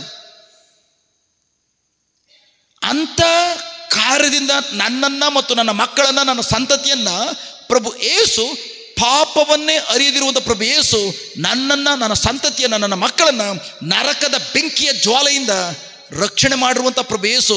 ಈವನ್ ಅವರಿಬ್ಬರು ಆ ವಾಕ್ಯ ಬಾಯ್ತು ನೋಡಿವಾಗ ನಾವು ತಲೆ ಕೆರ್ಕೊಂಡು ಅಕ್ಕಪಕ್ಕ ನೋಡ್ಕೊಂಡು ಕೂತಿದ್ದೀವಿ. ಯೋಚನೆ ಮಾಡಿ ಪ್ರಿಯರೇ, ಯೋಚನೆ ಮಾಡಿ. ಉದಾಹರಣೆಗೆ ಸಪೋಸ್ ಒಂದು ವೇಳೆ ನಾನು ಏನೋ ಒಂದು ಅಪರಾಧ ಮಾಡಿದ್ದೀನಿ ಲೋಕದಲ್ಲಿ, ನಾನು ತೆಗೆದುಕೊಂಡು ಜೈಲಿಗೆ ಹಾಕ್ಬಿಟ್ರು. ಓಕೆ, ಜೈಲಿಗೆ ಹಾಕ್ಬಿಟ್ರು. ನೀವೆಲ್ಲ ನನ್ನ ಕುಟುಂಬದವರು, ನನ್ನ ಅಕ್ಕ ತಂಗಿಯರು, ಚಿಕ್ಕಮ್ಮ, ದೊಡ್ಡಮ್ಮ, ಎಲ್ಲರೂ ನೀವು ನನ್ನ ಸಂಬಂಧಿಕರೇ. ಅಷ್ಟರ ಮಟ್ಟಿಗೆ ನೀವು ನನ್ನ ಪ್ರೀತಿ ಮಾಡ್ತಾ ಇದ್ದೀರಿ. ಅಯ್ಯೋ ನಮ್ಮ ಮನೆ ಮಗನಿಗೆ ಹಿಂಗೆ ಮಾಡಾಕ್ಬಿಟ್ರಲ್ಲ, ಜೈಲು ಶಿಕ್ಷೆ ಆಗೋಯ್ತಲ್ಲ. ಈಗ ಯಾರೊಬ್ರು ಹೇಳ್ತಾ ಇದ್ದಾರೆ, ಕೋರ್ಟಲ್ಲಿ ಬೇಲ್ ಕೊಡಬೇಕಾದ್ರೆ 1 ಕೋಟಿ ರೂಪಾಯಿ ಯಾರು ಹಣವನ್ನು ಡಿಪಾಸಿಟ್ ಮಾಡ್ತೀರಿ, ಸೂರಿಟಿ ಕೊಡ್ತೀರಿ, ಬಿಡುಗಡೆ ಮಾಡ್ತವೆ, ಬೇಲ್ ಕೊಡ್ತವೆ ಅಂಥೇಳಿ. ಇಡೀ ಊರಲ್ಲಿ ಯಾರನ್ನ ಕೇಳ್ತದೆ, ಯಾರು 1 ಕೋಟಿ ರೂಪಾಯಿ ಆಸ್ತಿ ಯಾರು ಹೊಂದಿಲ್ಲ. ಕೊನೆಗೆ HD ಕೋಟೆಯಿಂದ, ನೀವು ಪಕ್ಕದಲ್ಲಿ HD ಕೋಟೆಯಿಂದ ಸಿದ್ದಣ್ಣ ಎಂಬುದಾಗಿ ಹೇಳುವಂತಹ ಒಂದು ಸಹೋದರ, ಸಿದ್ದರಾಜು ಅಥವಾ ಸಿದ್ದಣ್ಣ ಎಂಬ ಸಹೋದರ, ಅವ್ರು ಬಂದ್ಬಿಟ್ಟು ಜಸ್ಟ್ ಅಮ್ಮ ನೀವೆಲ್ಲ ಯಾಕೆ ಎಲ್ಲ ಕಡೆ ಓಡ್ತಿದ್ರಿ, ನಿಮ್ಮ ಮನೆಯವರೆಲ್ಲ ಎಲ್ಲ ಗಲಿಬಿಲಿ ಆಗಿದ್ದಾರಲ್ಲ, ಅಕ್ಕ ತಂಗಿರು, ಅಣ್ಣ ತಮ್ಮದು ಎಲ್ಲರೂ ಗಲಿಬಿಲಿ ಆಗಿದ್ದಾರಲ್ಲ, ಏನಕ್ಕೆ? ಇಲ್ಲ ನಮ್ಮ ತಂಗಿ ಮಗನೋ ಅಥವಾ ನಮ್ಮ ತಮ್ಮನ ಮಗನೋ, ಅಣ್ಣನ ಮಗನೋ, ನಾಗೇಂದ್ರ ಅಂತ ಇದ್ನಲ್ಲ ಒಬ್ಬ, ಹೌದು ನಂಗೆ ಗೊತ್ತು, ಇಲ್ಲೆಲ್ಲ ಓಡಾಡ್ಕೊಂಡಿದ್ನಲ್ಲ. ಅಯ್ಯೋ ನಿಮ್ಗೆ ಗೊತ್ತಿಲ್ಲ ವಿಷಯ ಏನಾಗೈತೆ, ಅವ್ನು ಜೈಲು ಶಿಕ್ಷೆ ಆಗೋಯ್ತು. ಅವನಿಗೆ ಇರೋದು ಒಂದೇ ಒಂದು ಅವಕಾಶ, 1 ಕೋಟಿ ರೂಪಾಯಿ ನಾವು ಜಸ್ಟ್ ಡಿಪಾಸಿಟ್ ಮಾಡಿದ್ರೆ, ಸೂರಿಟಿ ಕೊಟ್ಟರೆ ಜಸ್ಟ್ ಅವನು ಹೊರಗಡೆ ಬಿಡ್ತಾರಂತೆ. ಆಗ ಸಿದ್ದಣ್ಣ ಎಂಬ HD ಕೋಟೆಯ ಒಬ್ಬ ಸಹೋದರ, ಊರ ಯಜಮಾನರು, ಅವರು ಅಯ್ಯೋ ಇಷ್ಟು ಜನೆಲ್ಲ ಕಣ್ಣೀರಾಗ್ತಿದ್ದೀರಿ, ನನ್ನ ದೇವ್ರು ಕೊಟ್ಟಿದ್ದಾರೆ, ಪರವಾಗಿಲ್ಲ, ಆಯಿತು ನಡ್ರಿ, ಯಾವಾಗ ನಿಮ್ಮ ಲಾಯರ್ಗೆ ಫೋನ್ ಮಾಡಿ ನಾನು ಕೊಡ್ತೇನೆ, ಜಸ್ಟ್ ಏನು ಡಿಪಾಸಿಟ್ ಮಾಡ್ಬೇಕು ನಾನು ಸೂರಿಟಿ ಕೊಡ್ತೇನೆ ಅಂಥೇಳಿ ಸಿದ್ದಣ್ಣ, ಸಿದ್ದರಾಜವರು ಬಂದು ಬೇಲ್ ಕೊಟ್ಟರು. ನಿಮ್ಮೆಲ್ಲರ ಅಚ್ಚುಮೆಚ್ಚಿನ ನಿಮ್ಮ ತಮ್ಮನನ್ನೋ ನಿಮ್ಮ ಮಗನನ್ನೋ ನನ್ನನ್ನು ಬಿಡುಗಡೆ ಮಾಡಕ್ಕೆ ಕರ್ಕೊಂಬಂದ್ರಿ. ಓಕೆ, ಈಗ ನಾವೆಲ್ಲರೂ, ನಾನು ಅಲ್ಲಿದ್ದೇನೆ, ನಾವೆಲ್ಲರೂ ಇದ್ದೇವೆ. ನಮ್ಮ ಊರಲ್ಲಿ ಏನೋ ಒಂದು ಫಂಕ್ಷನ್ ಇದೆ, ನಮ್ಮ ಮನೇಲಿ ಏನೇ ಫಂಕ್ಷನ್ ಮಾಡಿದ್ರು ಕೂಡ ಸಿದ್ದಣ್ಣವ್ರು ಬಿಟ್ಟು ನಾವು ಫಂಕ್ಷನ್ ಮಾಡೋದೇ ಇಲ್ಲ. ಕರೆಕ್ಟಾ? ಇವತ್ತು ಅನ್ಕೊಂಡು ಯಾರು ಹೇಳಿದ್ರೆ ಸಿದ್ದಣ್ಣವ್ರು ಸಿಗಲ್ಲ, ಸುಮ್ಮನೆ ಎಷ್ಟೋ ಸಲ ಫೋನ್ ಮಾಡಿದ್ದೀವಿ, ಎಲ್ಲಿ ಸಿಗ್ತಾರೆ ಅವ್ರು ಬೇರೆ ಕರೆಯಕ್ಕೆ ಹೋಗ್ರಿ ಅಂತ ಹೇಳುವಾಗ, ನಿಮ್ಮ ಇಲ್ಲಿ ಯಾರು ಬಂದಿಲ್ವೋ ಊರಲ್ಲಿ ಹಂಗೆ ಹೇಳಿದ್ರು ಕೂಡ ನೀವು ಹೇಳ್ತೀರಿ, ಏನು ಹೇಳ್ತಿದ್ರಿ ಯಜಮಾನ್ರೆ, ಸಿದ್ದರಾಜವರು ಇಲ್ಲದೆ ಅಂದ್ರೂ ನಡೀತದ. ಸಿದ್ದರಾಜವರು ಅವತ್ತು ಬಂದು ಸಹಾಯ ಮಾಡದೆ ಹೋಗಿದ್ರೆ ನನ್ನ ಮಗ ಸಾಯ ತನಕ ಜೈಲಿರಬೇಕಾಗಿತ್ತು, ನಮ್ಮ ತಂಗಿ ಮಗ ಜೈಲಿರಬೇಕಾಗಿತ್ತು, ನಮ್ಮ ಅಣ್ಣನ ಮಗ ಜೈಲಿಗಿರಬೇಕಿತ್ತು. ನಾಗೇಂದ್ರ ಇವತ್ತು ಹೊರಗಡೆ ಬಂದಿದ್ದಾನೆ ಅಂತ ಹೇಳಿದ್ರೆ, ಇವತ್ತು ಈ ಫಂಕ್ಷನ್ ಮಾಡ್ತಾ ಇದ್ದಾನೆ ಅಂತ ಹೇಳಿದ್ರೆ, ಅವ ಸಿದ್ದಣ್ಣ ಅವತ್ತು ಬರದೆ ಹೋಗಿದ್ರೆ ಈ ನಾಗಣ್ಣ ಕತೆ ಮುಗಿದೋಗ್ತು, ಉತ್ತರೊಳಗಡೆ ಇರಬೇಕಾಗೋದು, ಜೈಲಿರಬೇಕಾಗೋದು. ಕರೆಕ್ಟಾ? ಅದಾದಮೇಲೆ ಇಲ್ಲ ಅವ್ರಿಗೆ ಹೇಳಲೇಬೇಕು ಅಂತೇಳಿ ನೀವು ಖುದ್ದಾಗಿ ಹೋಗಿ ಇನ್ವಿಟೇಷನ್ ಕೊಟ್ರಿ, ನಮ್ಮಲ್ಲಿ ಫಂಕ್ಷನ್ ಇದೆ ಬನ್ನಿ ಅಂತೇಳಿ. ಈಗ ನಾವೆಲ್ಲರೂ ಅಲ್ಲಿ ಚೆನ್ನಾಗಿ ಎಲ್ಲರೂ ಏನೋ ಅದು ಗೇಮ್ಗಳು ಆಟ ಆಡಿಸ್ತಾ ಇದ್ದೀರಿ ಮಕ್ಕಳಿಗೆ. ಅವತ್ತೇನು ದೊಡ್ಡ ಫಂಕ್ಷನ್. ಸಡನ್ನಾಗಿ ಬಾಗಿಲ ಹತ್ರ ಬಂದ ತಕ್ಷಣ ಸಿದ್ದಣ್ಣವರು ಒಳಗಡೆ ಬಂದರು. HD ಕೋಟೆಯಿಂದ ಬಂದಿದ್ದಾರೆ. ಹಿಂದ್ಗಡೆ ಇರೋರು ಎಲ್ಲ ನಮ್ಮ ಕುಟುಂಬದವರಲ್ಲ, ಹೇ ಸಿದ್ದಣ್ಣವ್ರು ಬಂದರು, ಬುದ್ಧಿಯವರು ಬಂದರು. ಸಿದ್ದಣ್ಣ ಅಂತ ಕರೆಯಲ್ಲ, ನಮ್ಮ ಪಾಲನ ದೇವರವರು. ಕರೆಕ್ಟಾ? ನಿಮ್ಮ ಮಗನ ನನ್ನನ್ನು ಬಿಡಿಸಿದಾರ. ಬಂದ ತಕ್ಷಣ ಅವ್ರು ಒಳಗಡೆ ಬಂದರು ಅಂತೇಳಿ ಯಾರೊಬ್ರು ಹಿಂದ್ಗಡೆ ಕುಂತಿರಿ ಹೇಳಿದ ತಕ್ಷಣ ಹಿಂಗೆ ನೋಡ್ಬಿಟ್ಟು, ಓ ಬಂದ್ರಾ, ಬರಲಿ ಬಿಡು ಅಂತೇಳಿ ಹಂಗೆ ಎಲ್ಲಡಿಕೆ ಹಾಕೊಂಡು ತಿನ್ಕೊಂಡು ಹಂಗೆ ತಲೆ ಕೆರ್ಕೊಂಡು ಹಂಗೆ ಕುಂತಿರ್ತೀವ. ಎಲ್ಲರೂ ಎದ್ದುಬಿಟ್ಟು ಬುದ್ಧಿ ಬನ್ನಿ ಸರ್, ಬನ್ನಿ ಸರ್ ಅಂಕಲ್ ಬನ್ನಿ ಸರ್ ಅಂಕಲ್. ಕರೆಕ್ಟಾ? ಯೋಚನೆ ಮಾಡಿ ಪ್ರಿಯರೇ, ನಿಮ್ಮ ತಂಗಿಯ ಮಗನೋ ನಿಮ್ಮ ಅಣ್ಣನ ಮಗನೋ ಅಥವಾ ನಿಮ್ಮ ಮಗನಾಗಿರುವಂಥ ನಾಗೇಂದ್ರನನ್ನ ಒಬ್ಬನನ್ನು ನಿಮಗೆ ಅಚ್ಚುಮೆಚ್ಚಿನ ಮಗ, ನನ್ನ ಒಬ್ಬನನ್ನು ಜೈಲ್ರೂತ ನನ್ನನ್ನು ಯಾರು ಬಿಡುಗಡೆ ಮಾಡೋಕ್ಕಾಗ್ತಿರಲಿಲ್ಲ. ಅವರೊಬ್ಬರು ಬೇಲ್ ಕೊಟ್ಟು ಬಿಡುಗಡೆ ಮಾಡಿ ಕರ್ಕೊಬಂದಿದ್ದಕ್ಕಾಗಿ ಅವ್ರು ಒಂದು ವೇಳೆ ಅವ್ರು ಬೇಲ್ ಕೊಡದೆ ಹೋಗಿದ್ರು ಕೂಡ ಒಂದು 14 ವರ್ಷ ಶಿಕ್ಷೆ ಅನುಭವಿಸಿ ಆದಮೇಲೆ 14 ವರ್ಷ ಆದಮೇಲೆ ಕೂಡ ಬರಲಿಕ್ಕೆ ಒಂದು ಅವಕಾಶ ಇತ್ತು. ಕರೆಕ್ಟಾ? 14 ವರ್ಷ ಶಿಕ್ಷೆ ಅನುಭವಿಸಿ ಹೊರಡ ಬರಲಿಕ್ಕೆ ಒಂದು ಅವಕಾಶ ಇತ್ತು. ಅಂಥದ್ರಲ್ಲಿ ಅವರು ಬಂದು 14 ವರ್ಷದ ನಂತರ ಬಿಡುಗಡೆ ಆಗುವಂತಹ ಶಕ್ತಿ ನನಗಿದ್ರೂ ಕೂಡ, ಬಟ್ 14 ವರ್ಷಗಳ ಮುಂಚೆನೇ ಬಿಡುಗಡೆ ಮಾಡಿದ್ದಕ್ಕಾಗಿ ಅವ್ರು ಬಂದ್ರೆ ಸಾಕು ಎದ್ದಿಂತು ಕೈ ಮುಗಿಯೋದೇನೋ, ಬನ್ನಿ ಸರ್ ಅಂತ ರೆಸ್ಪೆಕ್ಟ್ ಕೊಡೋದೇನೋ, ಗೌರವ ಕೊಡೋದೇನೋ. ಕರೆಕ್ಟಾ? ಹಾಗಾದರೆ ಒಬ್ಬನನ್ನು ಬಿಡುಗಡೆ ಮಾಡಿದ್ದಕ್ಕಾಗಿ ನಾವು ಅಷ್ಟು ಬೆಲೆಯನ್ನು HD ಕೋಟೆಯಿಂದ ಬರುವಂಥ ಸಿದ್ದಣ್ಣವರು ಕೊಡ್ತೀವಿ ಅಂತಂದರೆ ಯೋಚನೆ ಮಾಡಿ ಪ್ರಿಯರೇ, ನನ್ನನ್ನು ನನ್ನ ಮಕ್ಕಳು ಅವ್ರ ಮಕ್ಕಳು ಅಂತೇಳಿ ಸಾವಿರ ತಲೆಮಾರುಗಳವರೆಗೂ ನಾವೆಲ್ಲರೂ ನಮ್ಮ ಪಾಪದ ನಿಮಿತ್ತವಾಗಿ ನರಕದಲ್ಲಿ ನಮ್ಮ ಕಣ್ಮುಂದನೆ ಬೆಂಕಿಲಿ ಬೇಯಬೇಕಾಗಿತ್ತು. ನಾವೆಲ್ಲರೂ ಹಲೋ, ನರಕದ ಯಾತನೆ ಅನುಭವಿಸಬೇಕಾಗಿತ್ತು. ದಗದಗಿಸುವಂಥ ಬೆಂಕಿಲಿ ನಾವು ಬೇಯಬೇಕಾಗಿತ್ತು. ಅಂಥ ದಗದಗಿಸುವಂಥ ಬೆಂಕಿಗೆ ಹೋಗ್ಲಿಕ್ಕಾಗಿಯೇ ಹುಟ್ಟಿ ಬಂದಿರುವಂಥ ನಾವು ಪಾಪದಲ್ಲೇ ಮುಳುಗೋಗಿದ್ದ ನಮ್ಮನ್ನು ಪಾಪವನ್ನೇ ಅರಿಯದಿರುವಂತಹ ಪ್ರಭು ಯೇಸು, ಇಲ್ಲ ನನ್ನ ನಾಗೇಂದ್ರನನ್ನು ಬಿಡುಗಡೆ ಮಾಡಬೇಕು, ನಾನು ಮಾರ್ತಕ್ಕನ್ನು ಬಿಡುಗಡೆ ಮಾಡಬೇಕು, ನನ್ನ ಅಂತೋಣಿಯನ್ನು ಬಿಡುಗಡೆ ಮಾಡಬೇಕು, ವಿನ್ಸೆಂಟನ್ನು ಬಿಡುಗಡೆ ಮಾಡಬೇಕು, ರಾಯಪ್ಪನ ಬಿಡುಗಡೆ ಮಾಡಬೇಕು ಅಂತೇಳಿ ನಮಗೋಸ್ಕರ ಪರಲೋಕದಲ್ಲಿ ಎಲ್ಲವೂ ಫಸ್ಟ್ ಕ್ಲಾಸ್ ಇದೆ ಅಂತ ಪರಲೋಕದ ಪದವಿ ಪಟ್ಟ ಸಿಂಹಾಸನ ಎಲ್ಲವನ್ನು ತೊರೆದು ಒಂದು ಕನ್ನಿಕೆಯಲ್ಲಿ, ನರಮನುಷ್ಯನ ಕನ್ನಿಕೆಯಲ್ಲಿ ಅಂದರೆ ಒಂದು ಸ್ತ್ರೀಯಲ್ಲಿ ಗರ್ಭತಾಳಿ ನಮಗೋಸ್ಕರ ಭೂಲೋಕ ಬಂದು ನಾನು ಮತ್ತು ನೀವು ಅನುಭವಿಸಬೇಕಾದ ಶಿಕ್ಷೆಯನ್ನು ಅವರೇ ಅನುಭವಿಸಿ ಪಾತಾಳಕ್ಕೆ, ನರಕಕ್ಕೆ, ಭೂಗರ್ಭಕ್ಕೆ ಹೋಗಿ 3 ದಿನಗಳ ಕಾಲ ಅಲ್ಲಿ ಹೋಗಿ ನನಗೋಸ್ಕರ ನಿಮಗೋಸ್ಕರ ಇದ್ದ ನರಕವನ್ನು ಕ್ಯಾನ್ಸಲ್ ಮಾಡಿ ನರಕದ ಬಾಗಿಲು ಮುಚ್ಚಿ ಸೀಲ್ ಹಾಕಿ ಇನ್ನೊಂದು ಸಲ ನೀವು ಯಾರೂ ಕೂಡ ನರಕಕ್ಕೆ ಹೋಗಬಾರ್ದು.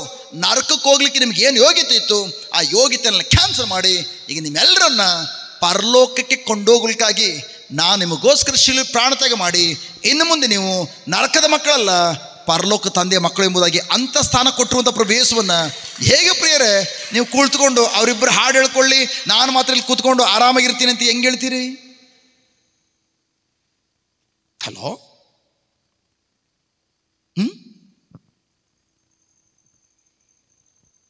ಯಾಕೆ ನಮ್ಗೆ ಅದು ಏನು ಹೇಳ್ತೇವೆ ಅಂದರೆ, ಯಾವಾಗಲೂ ಹೇಳ್ತೀವಿ, ಲೋಕದಲ್ಲಿ ಹೇಳ್ತೀವಲ್ಲ, ಫ್ರೀಯಾಗಿ ಸಿಕ್ಕಿದ್ದು ಏನು ಪ್ರಯೋಜನ ಬರೋಲ್ಲ. ಗೌರ್ಮೆಂಟ್ ಹಾಸ್ಪಿಟ್ಲಿಗೆ ಹೋಗಿ ಅಯ್ಯೋ ಅಲ್ಲಿ ಫ್ರೀ ಅಲ್ವಾ, ಅಲ್ಲೆಲ್ಲ ಸರಿಯಾಗಿ ಕೊಡೋಲ್ಲ. ಇಲ್ಲೂ ಅದೇ ಅಲ್ಲಿ ನಾರ್ಮಲ್ ಡೆಲಿವರಿ ಏನು ಒಂದು 1,000 2,000 ರೂಪಾಯಿ ಖರ್ಚು ವೆಚ್ಚ ಮುಗಿದೋಗ್ತದೆ. ಗೌರ್ಮೆಂಟ್ ಹಾಸ್ಪಿಟ್ಲ್ ಅದೆಲ್ಲ ಸರಿ ನೋಡೋಲ್ಲ. ನನಗೆ ಪ್ರೈವೇಟ್ ಹಾಸ್ಪಿಟ್ಲೇ ಬೇಕು, ಅದು ಕೂಡ ಹೈಟೆಕ್ ಹಾಸ್ಪಿಟ್ಲೇ. ನಾರ್ಮಲ್ ಡೆಲಿವರಿನ ಸಿಸರ್ನ ಮಾಡಿಬಿಟ್ಟು 3 ಲಕ್ಷ ಬಿಲ್ ಮಾಡ್ತಾರೆ. ನನಗೆ ಅಲ್ಲೇ ಆಗಬೇಕು ಡೆಲಿವರಿ. ನೀನು ಈಗಲೇ ಈ ಒಂದು ಮಗುನೇ ನೀನು 3 ಲಕ್ಷ ರೂಪಾಯಿ ಖರ್ಚು ಮಾಡೋಕ್ಕೆ ಇಷ್ಟ ಅಲ್ಲ ಅಂದಮೇಲೆ ನನ್ನ ಹೆಂಗೆ ನೋಡ್ಕೊಳ್ತೀನಿ ನೀನು? ನಾನು ನಿನ್ನ ಜೊತೆ ಬಾಳಲ್ಲ. ನಡೆದ ಘಟನೆ, ಡೆಲಿವರಿ ಸಂದರ್ಭದಲ್ಲಿ ಪ್ರೈವೇಟ್ ಹಾಸ್ಪಿಟ್ಲಿಗೆ ನನ್ನ ಮಗಳನ್ನು ಕರ್ಕೊಂಡೋಗಿ ಡೆಲಿವರಿ ಮಾಡಿಸಲಿಲ್ಲ ಅಂತೇಳಿ ಅತ್ತೆ ಮಗಳಿಗೆ ಹೇಳ್ಕೊಟ್ಟು, ಅಂದರೆ ತಾಯಿ ಮಗಳಿಗೆ ಹೇಳ್ಕೊಟ್ಟು ಜಸ್ಟ್ ಅಳಿನಿಂದ ಡಿವೋರ್ಸ್ ಕೊಡಿಸಿದ್ರು. ಈಗಲೂ ಇವನು ಹಿಂಗೆ ಇನ್ನೆಂಗೆ ಕುಟುಂಬ ನಡೆಸ್ತಾನೆ ಅಂತೇಳಿ. ಹಲೋ, ಜನ ಯೋಚನೆ ಮಾಡಿ ಪ್ರಿಯರೇ, ನಮ್ಗೆ ಯಾವಾಗ ಫ್ರೀ ಅಂತ ಹೇಳ್ತೀವಿ ಈ ಲೋಕದಲ್ಲಿ ಅದ್ರ ವ್ಯಾಲ್ಯೂ ಕಳ್ಕೊಬಿಡ್ತದೆ. ಆಲೂನ್ ಬರೋ ಪ್ರಾರ್ಥನಾ ಕೂಟಕ್ಕೆ ಅಲ್ಲೇನು ಕೊಡ್ತಾರೆ? ಎಷ್ಟು ಒಂದು ಕ್ಯಾಂಡ್ಲ್ ಮಾರ್ತಾರಾ, ಜಪ್ಸರ ಮಾರ್ತಾರಾ, ಎಣ್ಣೆ ಮಾರ್ತಾರಾ. ಎಣ್ಣೆ ಅಂದ್ರೆ ಇದಲ್ಲ, ಆಯಿಲ್ ಕೊಬ್ಬರಿ ಎಣ್ಣೆ ಮಾರ್ತಾರಾ? ಏನು ಮಾರಲ್ವಾ? ಎಲ್ಲ ಫ್ರೀನಾ? ಹಂಗಲ್ಲಿ ಪವರ್ ಇಲ್ಲ ಬಿಡಲಿ, ಪವರ್ ಇಲ್ಲ.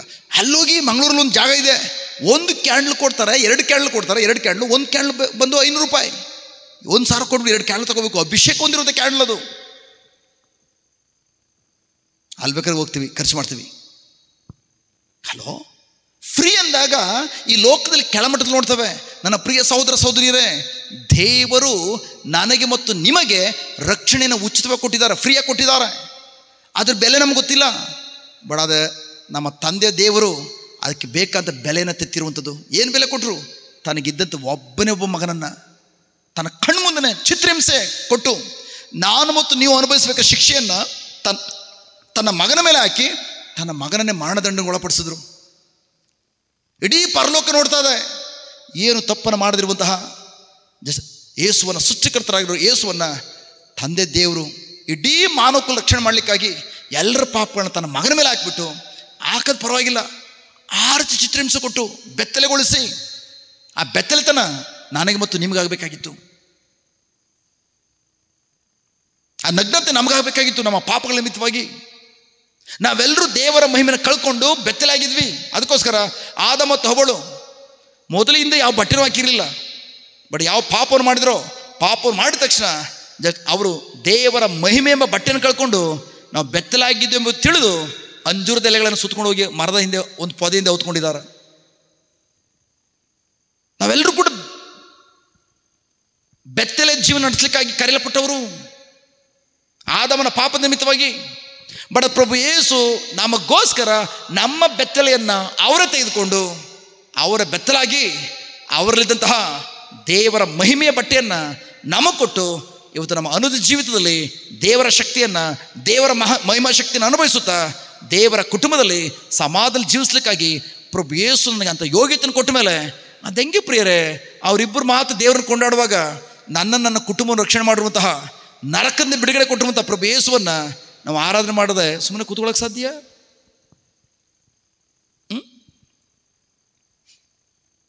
ಈ ಒಂದು ಪಕ್ಕದಲ್ಲಿರುವಂಥ ಸಹೋದರ ಯಾರು ಕೀಬೋರ್ಡ್ ಬರ್ಸ್ತಾ ಇದ್ರು, ಗೊತ್ತಿಲ್ಲ, ನಾನು ತಪ್ಪಾಗಿ ಅರ್ಥ ಮಾಡ್ಕೊಂಡೇನೋ ಗೊತ್ತಿಲ್ಲ.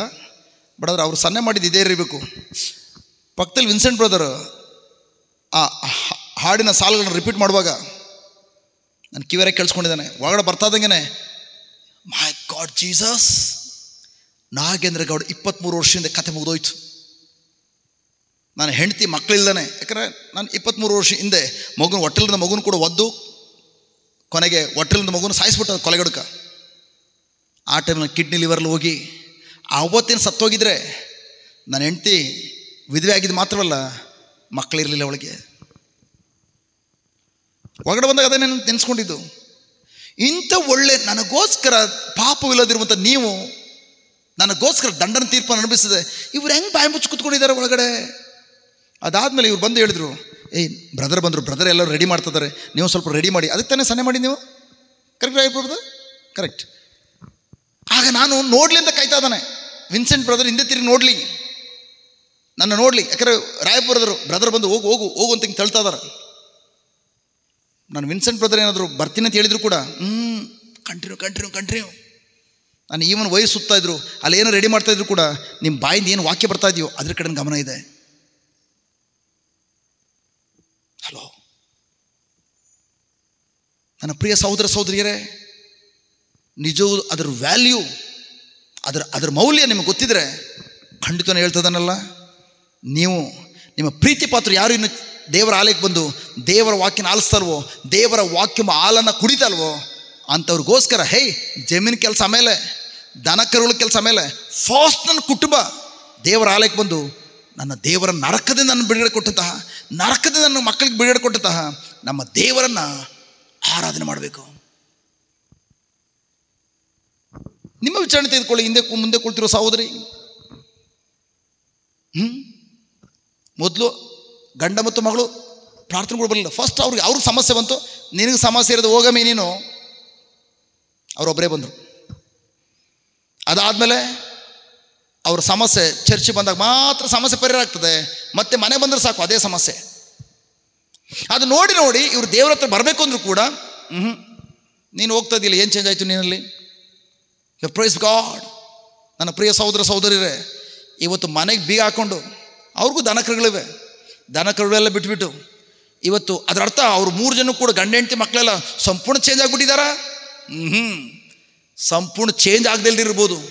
ಬಟ್ ಇವತ್ತು ದೇವರು ವಾಕ್ಯ ಕೇಳುವಾಗ ಎಲ್ಲೋ ಒಂದು ಕಡೆ ಒಂದು ವಾಕ್ಯ ಅವ್ರು ಟಚ್ ಆಗಿ ದೊಡ್ಡ ಬದಲಾವಣೆಯನ್ನು ಅವ್ರು ಒಳಗಡೆ ತಂದಿರ್ಬೋದು ಬಟ್ ಹೊರಗಡೆ ಚೇಂಜ್ ಆಗದೆ ಹೋದರೂ ಕೂಡ ಒಳಗಡೆ ಆದಂಥ ಬದಲಾವಣೆ ಇದೇ ಥರ ದೇವ್ರ ವಾಕ್ಯ ಆಲಿಸೋದಾದ್ರೆ ಹೊರಗಿನ ಪರಿಸ್ಥಿತಿಗಳೆಲ್ಲವೂ ಕೂಡ ಸಂಪೂರ್ಣ ಬದಲಾವಣೆ ಆಗಿ ಆಗ್ತದೆ. ಅದಕ್ಕೋಸ್ಕರ ಮಕ್ಕಳು ಕಾಣುವ ನನಗೆ ತುಂಬ ಸಂತೋಷ. ಯಾಕೊತ್ತಾ, ಇಡೀ ಕುಟುಂಬ ಬಂದು ದೇವರ ಸನ್ನಿಧಿ ಆರಾಧನೆ ಮಾಡ್ತಾರೆ. ಅದಕ್ಕೋಸ್ಕರ ಅವ್ರು ಯಾವುದೇ ಕಾಲ್ ಬರಲಿ, ನಾನು ಏನೇ ಬ್ಯುಸಿ ಇದ್ದರೂ ಕೂಡ ಗಮನ ಇಟ್ಕೊಳ್ತಾನೆ, ರಿಸೀವ್ ಮಾಡಿಬಿಟ್ಬಿಡ್ತಾನೆ. ಇಲ್ಲಾಂದರೆ ಆಮೇಲೆ ಕಾಲ್ ಮಾಡಿದ ತಕ್ಷಣ ಈವನ್ ನೆಕ್ಸ್ಟು ನನಗೆ ಫ್ರೀ ಆದಾಗ ಮತ್ತೆ ಕಾಲ್ ಮಾಡ್ತಾನೆ. ನಾನು ಯಾವುದೋ ಒಂದು ವಿಷಯಕ್ಕೆ ಮೆಸೇಜ್ ಹಾಕಿದ್ರು, ನನಗೆ ಸಾವಿರಾರು ಮೆಸೇಜ್ಗಳು ಬಂದಿವೆ. ಅದ್ರ ಮಧ್ಯಲ್ಲೂ ಕೂಡ ಅವ್ರಿಗೆ ಮೆಸೇಜ್ಗೆ ಇಮಿಡಿಯೇಟಾಗಿ ಆನ್ಸರ್ ಮಾಡಿದೆ. ಒಂದು 5 ನಿಮಿಷದಲ್ಲಿ ಪ್ರಾರ್ಥನೆ ಕೂಡ ಮುಗಿದ ತಕ್ಷಣ ನನ್ನ ಮೆಸೇಜ್ಗೆ ಆನ್ಸರ್ ಮಾಡಿದೆ. ಕರೆಕ್ಟ್ ಬರೋದ? ಯಾಕೊತ್ತಾ, ತಿದ್ದುಕೊಳ್ಳೋ ಹೃದಯ ಹೊಂದಿದ್ದಾರೆ, ದೇವರ ಸನ್ನಿಧಿ ಬರ್ತಾ ಇದ್ದಾರೆ, ಒಳಗಡೆ ಬದಲಾವಣೆ ಆಗ್ತಾ ಇದೆ. ಹೊರಗಡೆ ಬದಲಾವಣೆ ಆಗದೇ ಇರ್ಬೋದು, ಇವತ್ತಲ್ಲಿ ನಾಳೆ ಬದಲಾವಣೆ ಕಾಣಿಸ್ಕೊಳ್ತದೆ. ನನ್ನ ಪ್ರಿಯ ಸಹೋದರ ಸಹೋದರಿಯರೇ, ಯಾವ ರೀತಿ ಪ್ರಭು ಯೇಸು ಬಾಯಿ ತೆಗೆದು ಸ್ವರವನ್ನು ಹೊರಡಿಸಿದ ತಕ್ಷಣ ಬಿರುಗಾಳಿ ಉಪಶಮನವಾಯಿತು, ಅದೇ ಥರ ಕಂಟಿನ್ಯೂಸ್ ಆಗಿ ದೇವರ ವಾಕ್ಯವನ್ನು ಪದೇ ಪದೇ ಆಲಿಸುವಾಗ ನನ್ನ ಪ್ರಿಯ ಸಹೋದರ ಸಹೋದರಿಯರೇ, ಪ್ರೈಸ್ ಬಿ ಟು ಗಾಡ್, ಆ ಸ್ವರ ನಿಮ್ಮ ಜೀವನದಲ್ಲಿ, ಆ ವಾಕ್ಯ ಒಂದಲ್ಲ ಒಂದಿನ ಹೊರಗಿನ ಪರಿಸ್ಥಿತಿಗಳನ್ನು ಖಂಡಿತವಾಗಿಯೂ ಆ ಬಿರುಗಾಳಿಗಳನ್ನು ಸಂಪೂರ್ಣ ನಾಶಗೊಳಿಸ್ತದೆ. Hallelujah, hallelujah, hallelujah. ಹಾಗಾದರೆ ಮುಂದಿನ ಸಲ ಜಸ್ಟ್ ನೀವು ಮನೇಲಾಗಲಿ ಅದು ದೇವರ ಆಲಯದಲ್ಲಾಗಲಿ ನೀವು ಬಾಯಿ ತೆಗೆದು ದೇವರ ಆರಾಧನೆ ಮಾಡುವಾಗ ಒಬ್ರಿಬ್ರು ಮಾಡ್ಕೊಳ್ಳಿ ಅಂತೇಳಿ ನಾವು ಸುಮ್ಮನೆ ಕೂತ್ಕೋಬೇಕಾ? ನೀವು ಹೇಳಬೇಕು, ಹೇ ಬ್ರದರ್ ನೀವು ಒಬ್ಬರೇ ಮಣ ಅಂತೇಳಿ ಹೇಳೋದನ್ನು ನಮಗೆ ಸರಿಯಾಗಿ ಕೇಳಿಸ್ತಲ್ಲ. ಫಸ್ಟ್ ನಮ್ಗೆ ಹೇಳ್ಕೊಡಿ, ಒಂದು ಸಲ ಆಗಲಿ ನಾವು ಹೇಳ್ಕೊಡಿ. ನಾವು ಬಾಯ್ತು ನುಡಿಬೇಕು. ನಾವು ಬಾಯ್ತು ನುಡಿಯುವಾಗ ಆ ನುಡಿಯ ಮೂಲಕ ನಾನು ಯಾವಾಗ ಏಸಪ್ಪನ್ನು ಕೊಂಡಾಡ್ತೇನೆ, ದೇವರ ಪ್ರಸನ್ನತೆಗೆ ನನ್ನನ್ನು ಸಂಪೂರ್ಣ ಒಪ್ಪಿಸ್ಕೊಡ್ತೇನೋ, ಆಗ ನನ್ನ ಜೀವನದಲ್ಲಿ ಬೆಟ್ಟ ಗುಡ್ಡಗಳು ಮೇಣಂತೆ ಕರಗಿ ಹೋಗ್ತದೆ ಎಂಬುದಾಗಿ ಬೈಬಲ್ ಹೇಳ್ತದೆ. Hallelujah, hallelujah. Thank you Jesus, praise Jesus. ಅದಕ್ಕಾಗಿ ನನ್ನ ಪ್ರಿಯ ಸಹೋದರ ಸಹೋದರಿಯರೇ, ಪ್ರಭು ಯೇಸು ಯಾವ ಬಾಯ್ತು ನುಡಿದ್ರು ತೊಂದರೆ ಕೊಡ್ತಿದ್ದಂತಹ ಬಿರುಗಾಳಿ ಪ್ರಶಾಂತವಾಯಿತು, ಶಿಷ್ಯರು ಸಮಾಧಾನಕ್ಕೆ ಬಂದರು. ಹಾಗಾದರೆ ಇವತ್ತು ನಮ್ಮ ಬಿರುಗಾಳಿಗಳ ಮಧ್ಯದಲ್ಲಿ ಹೇಗೆ ನಾವು ಸಮಾಧಾನ ಕಂಡುಕೊಳ್ಳುವಂಥದ್ದು? ನನ್ನಲ್ಲಿ ನಿಮಗೆ ಸಮಾಧಾನ ಉಂಟಾಗಲೆಂದು ಇದನ್ನೆಲ್ಲ ಹೇಳಿದ್ದೇನೆ. ಏನು ಹೇಳಿದ್ರು? ಓದಮ್ಮ ಮುಂದೆ. ಈಗ ಏನು ಹೇಳಿದ್ರು?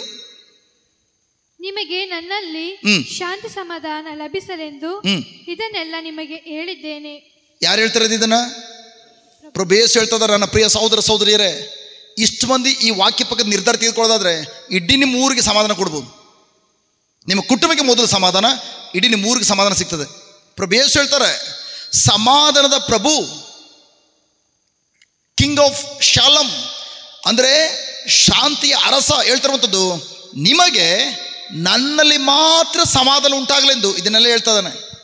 ನಿಮಗೆ ಜೀವನದಲ್ಲಿ ಏನೇ ಬರಲಿ, ಲೋಕದಲ್ಲಿ ಯಾವುದೇ ಸಮಾಧಾನ ಹುಡುಕಬೇಡಿ. ಲೋಕದಲ್ಲಿ ಸಾವಿರಾರು ಮಾರ್ಗಗಳಿವೆ. ಏನು ನಿನ್ನ ನೆಮ್ಮದಿ ಇಲ್ವಾ? ತಲೆ ಕೆಟ್ಟೋಗಿದೆಯಾ? ಅಯ್ಯೋ ಹೌದು, ಅವನ ಹತ್ರ ಜಸ್ಟ್ 10% ಬಡ್ಡಿ ಇಸ್ಕೊಬಿಟ್ಟು ತಲೆ ಕೆಟ್ಟೋಗಿದೆ, ಏನು ಮಾಡಬೇಕು ಗೊತ್ತಾಗ್ತಾಯಿಲ್ಲ. ಲೋಕ ಹೇಳ್ತದೆ 10% ಬಡ್ಡಿ ಯಾಕೆ ಕಟ್ತಾ ಇದೆಯಾ ಬೈಲಿ, ಅಲ್ಲಿ 8% ಕೊಡ್ತಾರಂತ ಸಂಘದಲ್ಲಿ, ಯಾವುದೋ ಸಂಘಗಳು, ಬಾ ತಗೋ. ಲೋಕ ಸಿಸ್ಟಮ್.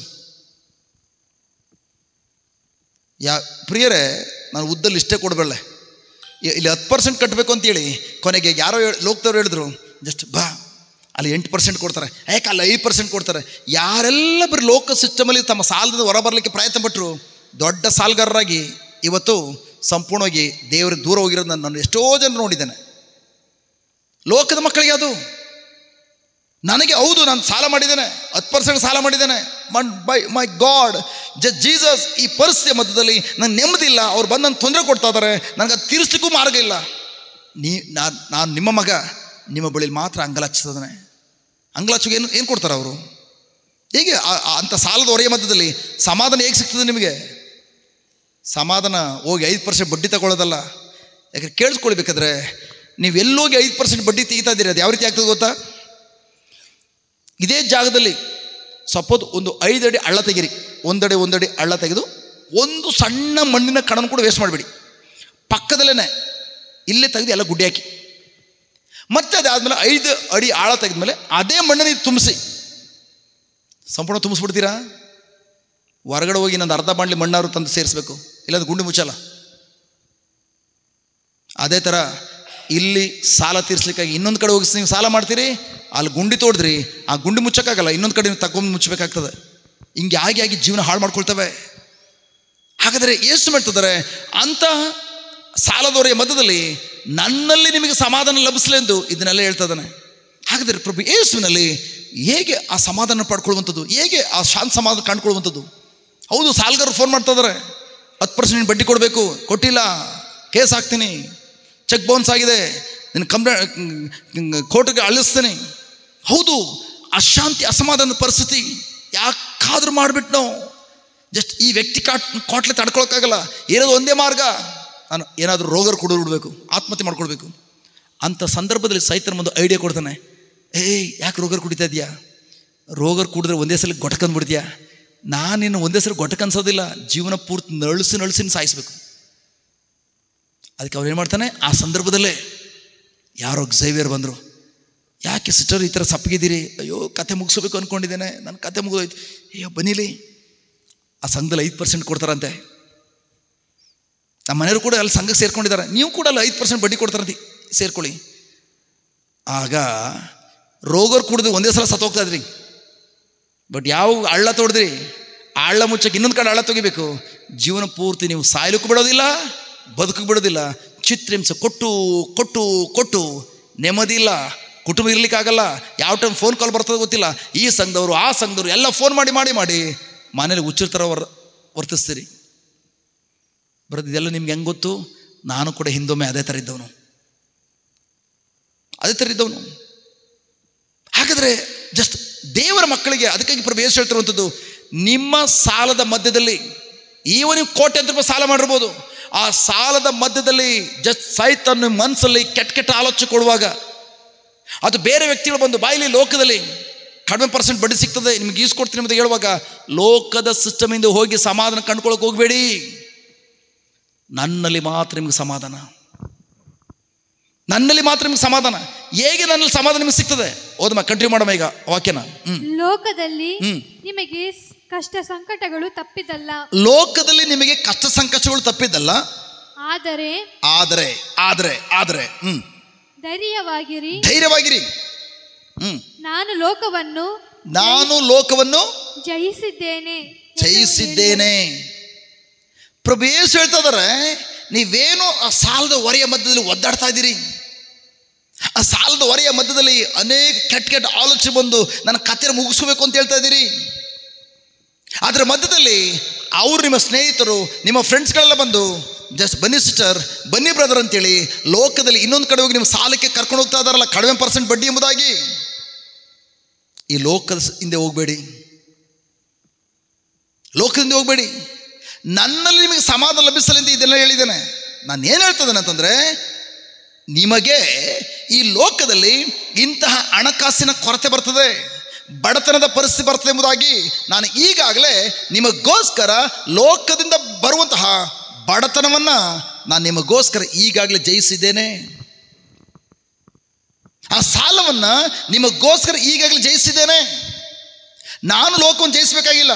ನಾನು ಮಾತೆ ಮರಿಯಮ್ಮನವರ ಗರ್ಭದಲ್ಲಿ ಹುಟ್ಟುವಾಗಲೇ ನಾನು ಜಯಶಾಲಿ. ಯಾಕೆಂದರೆ ನಾನು ಯಾವುದೇ ಗಂಡಸಿನ ಸಂಸರ್ಗ ಇಲ್ಲದೆ ನಾನು ಅತಿ ಪರಿಶುದ್ಧವಾಗಿ ನನ್ನ ತಂದೆಯ ಮಹಿಮಾನ್ವಿತ ಶಕ್ತಿಯಿಂದ, ಅಂದರೆ ಮಹೋನ್ನತ ದೇವರ ಶಕ್ತಿ ಹುಟ್ಟಿ ಬಂದವನು. ನಾನೇನು ಈ ಲೋಕದಲ್ಲಿ ಜಯಶಾಲಿಯಾಗಿ ಜೀವಿಸಲಿಕ್ಕೆ ನಾನು ಏನಾದ್ರು ಜಯವನ್ನು ಹೊಂದಬೇಕಾಗಿಲ್ಲ, ಹುಟ್ಟುವಾಗಲೇ ಜಯಶಾಲಿ. ಬಟ್ ಈಗ ಯಾತಕ್ಕಾಗಿ ನಾನು ಜಯವನ್ನು ಹೊಂದಿದ್ದೇನೆ ಎಂಬುದು ಹೇಳ್ತೇನೆ ಅಂತಂದರೆ, ನಿಮಗೆ ತೊಂದರೆ ಕೊಡ್ತಿರುವಂಥ ರೋಗದ ಮೇಲೆ, ನಿಮಗೆ ತೊಂದರೆ ಕೊಡ್ತಿರುವಂಥ ಹಣಕಾಸಿನ ಬಡತನದ ಮೇಲೆ ನಾನು ಆಲ್ರೆಡಿ ಈಗಾಗಲೇ ಅವುಗಳೆಲ್ಲವನ್ನು ಸೋಲಿಸಿ ನಾನು ಜಯವನ್ನು ನಾನು ನಿಮಗೆ ಕೊಟ್ಟಿದ್ದೇನೆ. ನಿಮಗಿರುವಂಥ ಸಾಲದ ಹೊರೆಯ ಮೇಲೆ ನಾನು ಜಯವನ್ನು ಕೊಟ್ಟಿದ್ದೇನೆ. ಆ ಜಯವನ್ನು ನೀವು ಕಂಡುಕೊಳ್ಬೇಕಾದ್ರೆ, ಆ ಪರಿಸ್ಥಿತಿಯ ಮಧ್ಯದಲ್ಲಿ, ಗಲಿಬಿಲಿಯ ಮಧ್ಯದಲ್ಲಿ ನೀವು ಸಮಾಧಾನ ಕಂಡುಕೊಳ್ಬೇಕಾದ್ರೆ ಲೋಕದಲ್ಲಿ ಎಲ್ಲ ಕಡೆ ಸುತ್ತಾಡಬೇಡಿ, ನನ್ನಲ್ಲಿ ಮಾತ್ರ ಸಮಾಧಾನ ಲಭಿಸಲೆಂದು ಇದನ್ನು ಹೇಳ್ತದಾನೆ. ಆ ಹಣಕಾಸಿನ ಕೊರತೆಯ, ಆ ಸಾಲದ ಹೊರೆಯ ಮೇಲೆ ನಾನು ಜಯವನ್ನು ಹೊಂದಿದವನಾಗಿದ್ದೇನೆ. ಹಾಗಾದರೆ ಆ ಜಯವನ್ನು ನಾನು ಹೇಗೆ ಅನುಭವಿಸುವಂಥದ್ದು? ಅದರ ಮಧ್ಯದಲ್ಲಿ ಹೇಗೆ ಸಮಾಧಾನ ಅನುಭವಿಸುವಂಥದ್ದು. ವಾವ್. 2 ಪೇತ್ರ 2 ಪೀಟರ್ 1ನೇ ಅಧ್ಯಾಯ 2 ನೋಡಿ. 2 ಪೇತ್ರ 1:2.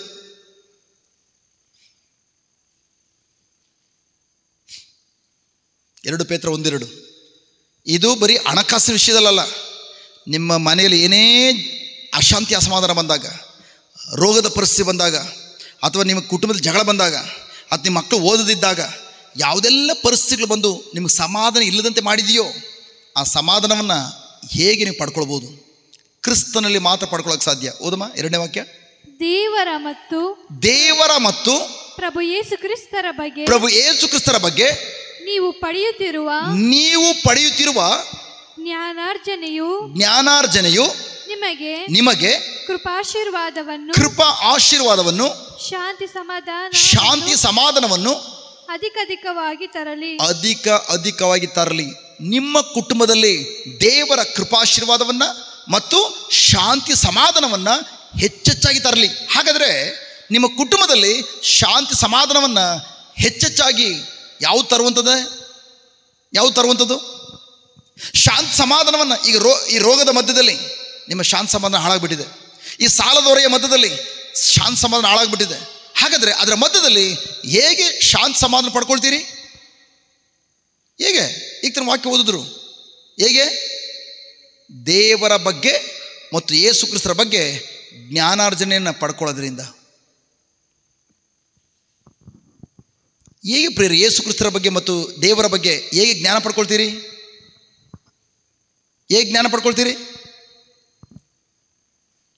ಯೇಸುವಿನ ಕಣ್ಣಾರ ನೋಡಿದ್ದೀರಾ ಕಣ್ಣಾರೆ? ಇಲ್ಲ. ಮತ್ತು ಯೇಸು ಸ್ವಾಮಿ ಶಿಲುಬೆಯಲ್ಲಿ ಸತ್ರು ಎಂಬುದಾಗಿ ಶಿಲುಬೆಯಲ್ಲಿ ಕಣ್ಣಾರೆ ಅವ್ರು ಸತ್ತಿ ನೋಡಿದ್ದೀರಾ? ಬಟ್ ಹಾಗಾದರೆ ಶಿಲುಬೆಯಲ್ಲಿ ಯೇಸುವಿನ ಸತ್ರು, ನನಗೋಸ್ಕರ ಶಿಲುಬೆಯಲ್ಲಿ ಮರಣ ಹೊಂದಿದ್ರು, ಪುನರುತ್ಥಾನಗೊಂಡ್ರು. ಇದ್ರ ಬಗ್ಗೆ ಎಲ್ಲಿಂದ ಜ್ಞಾನ ಪಡ್ಕೊಂಡ್ರಿ? ದೇವರ ವಾಕ್ಯದ ಮೂಲಕ. ನಾನಾಗಲಿ ನೀವಾಗಲಿ ದೇವರು ನೋಡಿಲ್ಲ, ಪ್ರಭು ಯೇಸು ನೋಡಿಲ್ಲ. ಪ್ರಭು ಯೇಸು ಈ ಭೂಲೋಕ ಬಂದು ಶಿಲುಬೆಯಲ್ಲಿ ಮರಣ ಹೊಂದಿ ಸಮಾಧಿಯಾಗಿ ಸತ್ತವರ ಒಳಗಡೆಯಿಂದ ಜೀವಂತ ಎದ್ದು ಬಂದು ನೋಡಲಿಲ್ಲ. ಆದರೂ ಕೂಡ ದೇವರು ತನ್ನ ವಾಕ್ಯದಲ್ಲಿ ಅದನ್ನು ಪ್ರಕಟಪಡಿಸಿರೋದ್ರಿಂದ ನಾವು ಅದನ್ನು ಕಣ್ಣಿಗೆ ಕಾಣುವಂಥ ಯಾವುದೇ ಸಾಕ್ಷಿ ಅದರ ಇಲ್ಲದಿದ್ದರೂ ಕೂಡ ದೇವರ ವಾಕ್ಯದ ಮೂಲಕ ಹೌದು ಪ್ರಭು ಯೇಸುವಿನ ಬಗ್ಗೆ, ಅವರ ಶಿಲುಬೆ ಯಾತ್ರೆ ಬಗ್ಗೆ, ಅವರ ಸಮಾಧಿಯ ಬಗ್ಗೆ, ಅವರ ಪುನರುತ್ಥಾನದ ಬಗ್ಗೆ ನಾವು ಜ್ಞಾನವನ್ನು ಪಡ್ಕೊಂಡಿದ್ದೇವೆ. ಕರೆಕ್ಟಾ? ನನ್ನ ಪ್ರಿಯ ಸಹೋದರ ಸಹೋದರಿ, ಅದೇ ರೀತಿ ನಿಮ್ಮ ಕುಟುಂಬದಲ್ಲಿ ಶಾಂತಿ ಸಮಾಧಾನ ಹೆಚ್ಚಾಗಬೇಕಾದ್ರೆ, ದೇವರ ಕೃಪೆ ಆಶೀರ್ವಾದ ಹೆಚ್ಚೆಚ್ಚಾಗಿ ತುಂಬಿ ತುಳುಕಬೇಕಾದ್ರೆ ಅದಕ್ಕಿರುವಂಥ ಒಂದೇ ಒಂದು ಮಾರ್ಗ, ದೇವರ ಬಗ್ಗೆ ಮತ್ತು ಯೇಸು ಕ್ರಿಸ್ತರ ಬಗ್ಗೆ ನೀವು ಜ್ಞಾನಾರ್ಜನೆಯನ್ನು ಪಡ್ಕೊಳ್ಳೋದ್ರಿಂದ. ಹೇಗೆ ಜ್ಞಾನಾರ್ಜನೆ ಪಡ್ಕೊಳ್ಳುವಂಥದ್ದು? ಅವರ ವಾಕ್ಯದ ಮೂಲಕ. ವಾಕ್ಯ ಕೇಳಿಸ್ಕೊಳ್ಳಿಲ್ವಾ? ನೀವು ಎಷ್ಟೇ ಮೊಣಕಲಿರ್ಬೋದು, ನನ್ನ ಕುಟುಂಬ ದೇವ ಎಸಪ್ಪ ನನಗೆ ಸಮಾಧಾನ ಕೊಡು, ಸಮಾಧಾನ ಬರಲ್ಲ. ನೀವೆಷ್ಟೇ ಅರಕೆ ಕಟ್ಕೊಳ್ಬೋದು, ಸಮಾಧಾನ ಬರಲ್ಲ.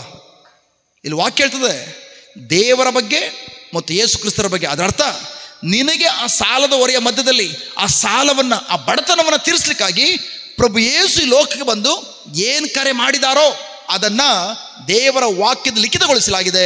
ಆ ವಾಕ್ಯವನ್ನು ತೆಗೆದುಕೊಂಡು ಅದರ ಮತ್ತೆ ಮತ್ತೆ ಧ್ಯಾನಿಸುವಾಗ, ಮತ್ತೆ ಮತ್ತೆ ವಾಕ್ಯ ಬಾಯಿ ತುಡಿಯುವಾಗ ಆ ವಾಕ್ಯವು ಬೇರೆ ಯಾರೂ ಅಲ್ಲ, ವಾಕ್ಯಂಬುವರು ಮನುಷ್ಯರಾಗಿ ಲೋಕ ಬಂದರು, ನಮ್ಮ ಮಧ್ಯದಲ್ಲಿ ವಾಸ ಮಾಡಿದ್ರು, ಅವರೇ ಪ್ರಭು ಯೇಸು. ಅವರ ವಾಕ್ಯ ತೆಗೆದುಕೊಂಡು ಆ ವಾಕ್ಯವನ್ನು ನೀವು ಯಾವ ಧ್ಯಾನಿಸ್ತೀರಿ, ಆ ವಾಕ್ಯ ಜೊತೆ ಹೆಚ್ಚಿನ ಸಮಯ ಕಾಲ ಕಳೀತಾ ಇರ್ತೀರಿ, ಆಗ ಯೇಸು ಸ್ವಾಮಿ ಜೊತೆಲಿ ಕಾಲ ಕಳೀತಾ ಇದ್ದೀರಿ. ಹಲೋ, ನೀವು ಎಷ್ಟು ಹೆಚ್ಚೆಚ್ಚಾಗಿ ದೇವರ ವಾಕ್ಯದಲ್ಲಿ ಕಾಲ ಕಳಿತೀರಿ, ಯೇಸುವಿನ ಜೊತೆಲಿ ಕಾಲ ಕಳೀತಾ ಇದ್ದೀರಿ. ಅದಕ್ಕೆ ಬೈಬಲ್ ಹೇಳ್ತದೆ, ಯಾರಿಗೆ ದೇವರ ವಾಕ್ಯ ಗೊತ್ತಿಲ್ವೋ ಅವರಿಗೆ ಯೇಸುವಿಗೆ ಗೊತ್ತಿಲ್ಲ. ಯೇಸು ಹೇಗೆ ಬಂದಿದ್ದು ಲೋಕಕ್ಕೆ? ಯೇಸು ಹೇಗೆ ಬಂದಿದ್ದು? ಮಾತೆ ಮರಿಯಮ್ಮನ ಗರ್ಭದ ಮೂಲಕ. ಕರೆಕ್ಟ್? ಮಾತೆ ಮರಿಯಮ್ಮನವ್ರಿಗೆ ಏನಾದರೂ ಯಾವುದಾದ್ರು ಗಂಡಸಿನ ಸಂಸರ್ಗ ಆಯ್ತಾ? ಬಟ್ ಹೆಂಗೆ ಮತ್ತೆ ಯೇಸುಮೆ ಅವ್ರ ಗರ್ಭದಲ್ಲಿ ಗರ್ಭ ತಾಳಲಿಕ್ಕೆ ಸಾಧ್ಯವಾಯಿತು? ಗಾಬ್ರಿಯೇಲ್ ದೂತ ಬಂದು ದೇವರು ಏನು ತಿಳಿಯಪಡಿಸಿದ್ರು ಆ ನುಡಿಯನ್ನು ತಂದು ಮಾತೆ ಮರಿಯಳು ಕೊಟ್ಟ. ಮಾತೆ ಮರಿಯಳು, ಪ್ರೈಸ್ ಬಿಟ್ಟು ಗಾಡ್, ಹಿಂದೆ ಮುಂದೆ ಏನು ನೋಡಲಿಲ್ಲ. ದೇವರ ಯೋಜನೆ ನನ್ನ ಮೂಲಕ ಲೋಕಕ್ಕೆ ರಕ್ಷಕ ಬರಬೇಕೆಂಬುದಾಗಿ ಇರೋದಾದರೆ ನಾನು ಅದರೊಂದಿಗೆ ಒಪ್ಪಂದ ಮಾಡಿಕೊಂಡು ಈ ನಾನು ದೇವರ ದಾಸಿ, ಈ ವಾಕ್ಯದಂತೆ ನನಗಾಗಲಿ ಎಂಬುದಾಗಿ ನಂಬುವುದರ ಮೂಲಕ ತಮ್ಮ ವಿಶ್ವಾಸವನ್ನು, ತಮ್ಮ ನಂಬಿಕೆಯನ್ನು ಎಕ್ಸ್ಪ್ಯಾಂಡ್ ಮಾಡಿದ್ರು, ಹಿಗ್ಗಿಸ್ಕೊಂಡ್ರು. ಆ ವಾಕ್ಯವನ್ನು ವಿಶ್ವಾಸದ ಮೂಲಕ ಯಾವಾಗ ಸ್ವೀಕರಿಸಿಕೊಂಡು ತಮ್ಮ ಗರ್ಭದಲ್ಲಿ ಬಿತ್ತನೆ ಮಾಡಿಕೊಂಡ್ರು, ಮಹೋನ್ನತ ದೇವರ ಶಕ್ತಿ, ಪವಿತ್ರ ಶಕ್ತಿ ಯಾವಾಗ ಅವ್ರಿಗೆ ಆವರಿಸ್ಕೊಳ್ತೋ, ಆ ಪವಿತ್ರ ಶಕ್ತಿಯು ಆ ವಾಕ್ಯಕ್ಕೆ ಮಾಂಸವನ್ನು ಧರಿಸುವಂತೆ ಮಾಡಿತು. 9 ತಿಂಗಳು ಆದಮೇಲೆ 9 ತಿಂಗಳ ತನಕ ಅದೊಂದೇ ವಾಕ್ಯನ ಮಾತೆ ಮರಿಯವನ್ನು ಧ್ಯಾನಿಸಿದ್ದು. ಒಂದೇ ವಾಕ್ಯ 9 ತಿಂಗಳು ಧ್ಯಾನಿಸಿದ್ರು. ನಾವು ಒಂದು ವಾಕ್ಯ 9 ತಿಂಗಳು ಧ್ಯಾನಿಸ್ತೀವ? ಒಂದು ವಾಕ್ಯನ 9 ತಿಂಗಳು ಧ್ಯಾನಿಸಿ 9 ತಿಂಗಳಾದಮೇಲೆ ನರಮನುಷ್ಯಾಗಿ ಮಗುವಾಗಿ ಲೋಕ ಬರಲಿಕ್ಕೆ ಸಾಧ್ಯವಾಯಿತು. ವಾಕ್ಯದಿಂದ ಪ್ರಭು ಯೇಸು ಬಂದಿದ್ದು. ಅದೇ ಥರ ಪ್ರಿಯರೇ, ನೀವು ಕೂಡ ಆ ನಿಮ್ಮ ಅಶಾಂತಿ, ಅಸಮಾಧಾನದ ಪರಿಸ್ಥಿತಿ ಮಧ್ಯದಲ್ಲಿ ಪ್ರಭು ಯೇಸು ಅದಕ್ಕೋಸ್ಕರ ಏನು ಕಾರ್ಯ ಮಾಡಿದಾರೋ ವಾಕ್ಯದಲ್ಲಿ ಕಂಡಿಡ್ಕೊಂಡು ಆ ವಾಕ್ಯನ ತೆಗೆದುಕೊಂಡು ಅದನ್ನೇ ಪದೇ ಪದೇ ಬಾಯಿ ನುಡಿಯುತ್ತಾ, ಅದನ್ನೇ ಧ್ಯಾನಿಸುತ್ತಾ, ಆಲಿಸುತ್ತಾ, ನಿಮ್ಮ ಹೃದಯದಲ್ಲಿ ಯಾವಾಗ ಅದನ್ನು ಬಿತ್ತನೆ ಮಾಡಿಕೊಂಡು ಅದರೊಂದಿಗೆ ಪದೇ ಪದೇ ಪದೇ ಪದೇ ಪದೇ ಪದೇ ಹೆಚ್ಚಿನ ಸಮಯ ಕಾಲ ಕಳಿತೀರಿ, ಮುಂದೆ ಒಂದು ದಿನ ನಿಮ್ಮ ಒಳಗಡೆ ಇರುವಂಥ ವಾಕ್ಯವು ನಿಮ್ಮ ಜೀವನದಲ್ಲಿ ಅದ್ಭುತ ಕಾರ್ಯದ ಮೂಲಕ ನಿಮ್ಮ ಜೀವನದಲ್ಲಿ ಹೊರ ಹೊಮ್ಮಿಸ್ತದೆ. ಹಲೋ, ನನ್ನಲ್ಲಿ ಶಾಂತ ಸಮಾಧಾನ ಲಭಿಸಲೆಂದು ಇದನ್ನು ಹೇಳಿದ್ದೇನೆ. ಏನಾದ್ರು ಅರ್ಥ? ನಿಮಗೆ ಸಾಲ ದೂರ ಇದೆಯಾ? 10% ಬಡ್ಡಿ ಕಟ್ತಾ ಇದ್ದೀರಾ? ಸಾಲ ಕಟ್ಟಕ್ಕಾಗ್ತಲ್ವಾ? ಲೋಕದಿಂದ ಹೋಗಬೇಡಿ, ನನ್ನ ಬಳಿ ಬನ್ನಿ. ನಾನು ನಿಮಗೆ ಸಮಾಧಾನ ಕೊಟ್ಟಿದ್ದೇನೆ. ನಾನು ಏನು ಸಮಾಧಾನ ಕೊಟ್ಟಿದ್ದೀನೋ ನನ್ನ ವಾಕ್ಯದಲ್ಲಿ ಹುಡುಕೊಳ್ಳಿ. ನನ್ನ ವಾಕ್ಯವು ನಿಮ್ಗೆ ಉತ್ತರ, ಸಮಸ್ಯೆಗೆ ಪರಿಹಾರ. ನನ್ನ ವಾಕ್ಯದ ಹೇಳಿದ್ದೇನೆ 2 ಕೊರಿಂಥಿ 8:9 ನಿನ್ನ ಬಡತನವನ್ನು ನಾನು ಹೊತ್ತುಕೊಂಡು, ಆ ಬಡತನ ಶಾಪವನ್ನು ನಾನು ತೆಗೆದುಕೊಂಡು, ನಾನೇ ಶಿಲುಬೆಯಲ್ಲಿ ನಿಮಗೋಸ್ಕರ ಬಡವನಾದೆ. ನಾನು ಶಿಲುಬೆಯಲ್ಲಿ ಬಡವನಾದುದರಿಂದ ನನ್ನ ಬಡತನದ ಮೂಲಕ ನಿಮ್ಮೆಲ್ಲರನ್ನು ಈಗಾಗಲೇ ಶ್ರೀಮಂತಗೊಳಿಸಿದ್ದೇನೆ. ಶ್ರೀಮಂತನಾಗಿ ಮಾಡ್ತೀನಿ ಎಂಬುದಾಗಿಲ್ಲ, ಶ್ರೀಮಂತಗೊಳಿಸಿದ್ದೇನೆ. ಅದರ ಅರ್ಥ ಈಗ ಯೇಸು ನೋಡುವ ಏನಿಸ್ತದೆ? ಜೀಸಸ್. ಅದಕ್ಕೆ ಯೇಸು ಹೇಳಿದ್ದು, ನನ್ನಲ್ಲಿ ಮಾತ್ರ ನಿಮ್ಗೆ ಸಮಾಧಾನ. ಏನದರ ಅರ್ಥ? ನನ್ನ ವಾಕ್ಯದಲ್ಲಿ ಮಾತ್ರ ನಿಮ್ಗೆ ಸಮಾಧಾನ ಸಿಗುವಂಥದ್ದು. ಆ ವಾಕ್ಯ ಓದುವಾಗ ಗೊತ್ತಾಗ್ತದೆ. ಜೀಸಸ್ ನನ್ನ ಸಾಲ ಇದೆ ಎಂಬುದಾಗಿ ಹೇಳ್ತಾ ಇದ್ದಾನೆ. ಬಟ್ ನೀವೇನು ಹೇಳ್ತಾ ಇದ್ದೀರಿ? ನಿನಗೆ ಸಾಲ ಇಲ್ಲ. ನಿನ್ನ ಸಾಲವನ್ನು ನಾನು ಹೊತ್ತುಕೊಂಡು ನಿನ್ನ ಸಾಲದಿಂದ ಬಿಡುಗಡೆ ಮಾಡಿದ ಮಾತ್ರವಲ್ಲ, ನಿನಗೆ ಶ್ರೀಮಂತಳನ್ನಾಗಿ ಮಾಡಿದ್ದೇನೆ.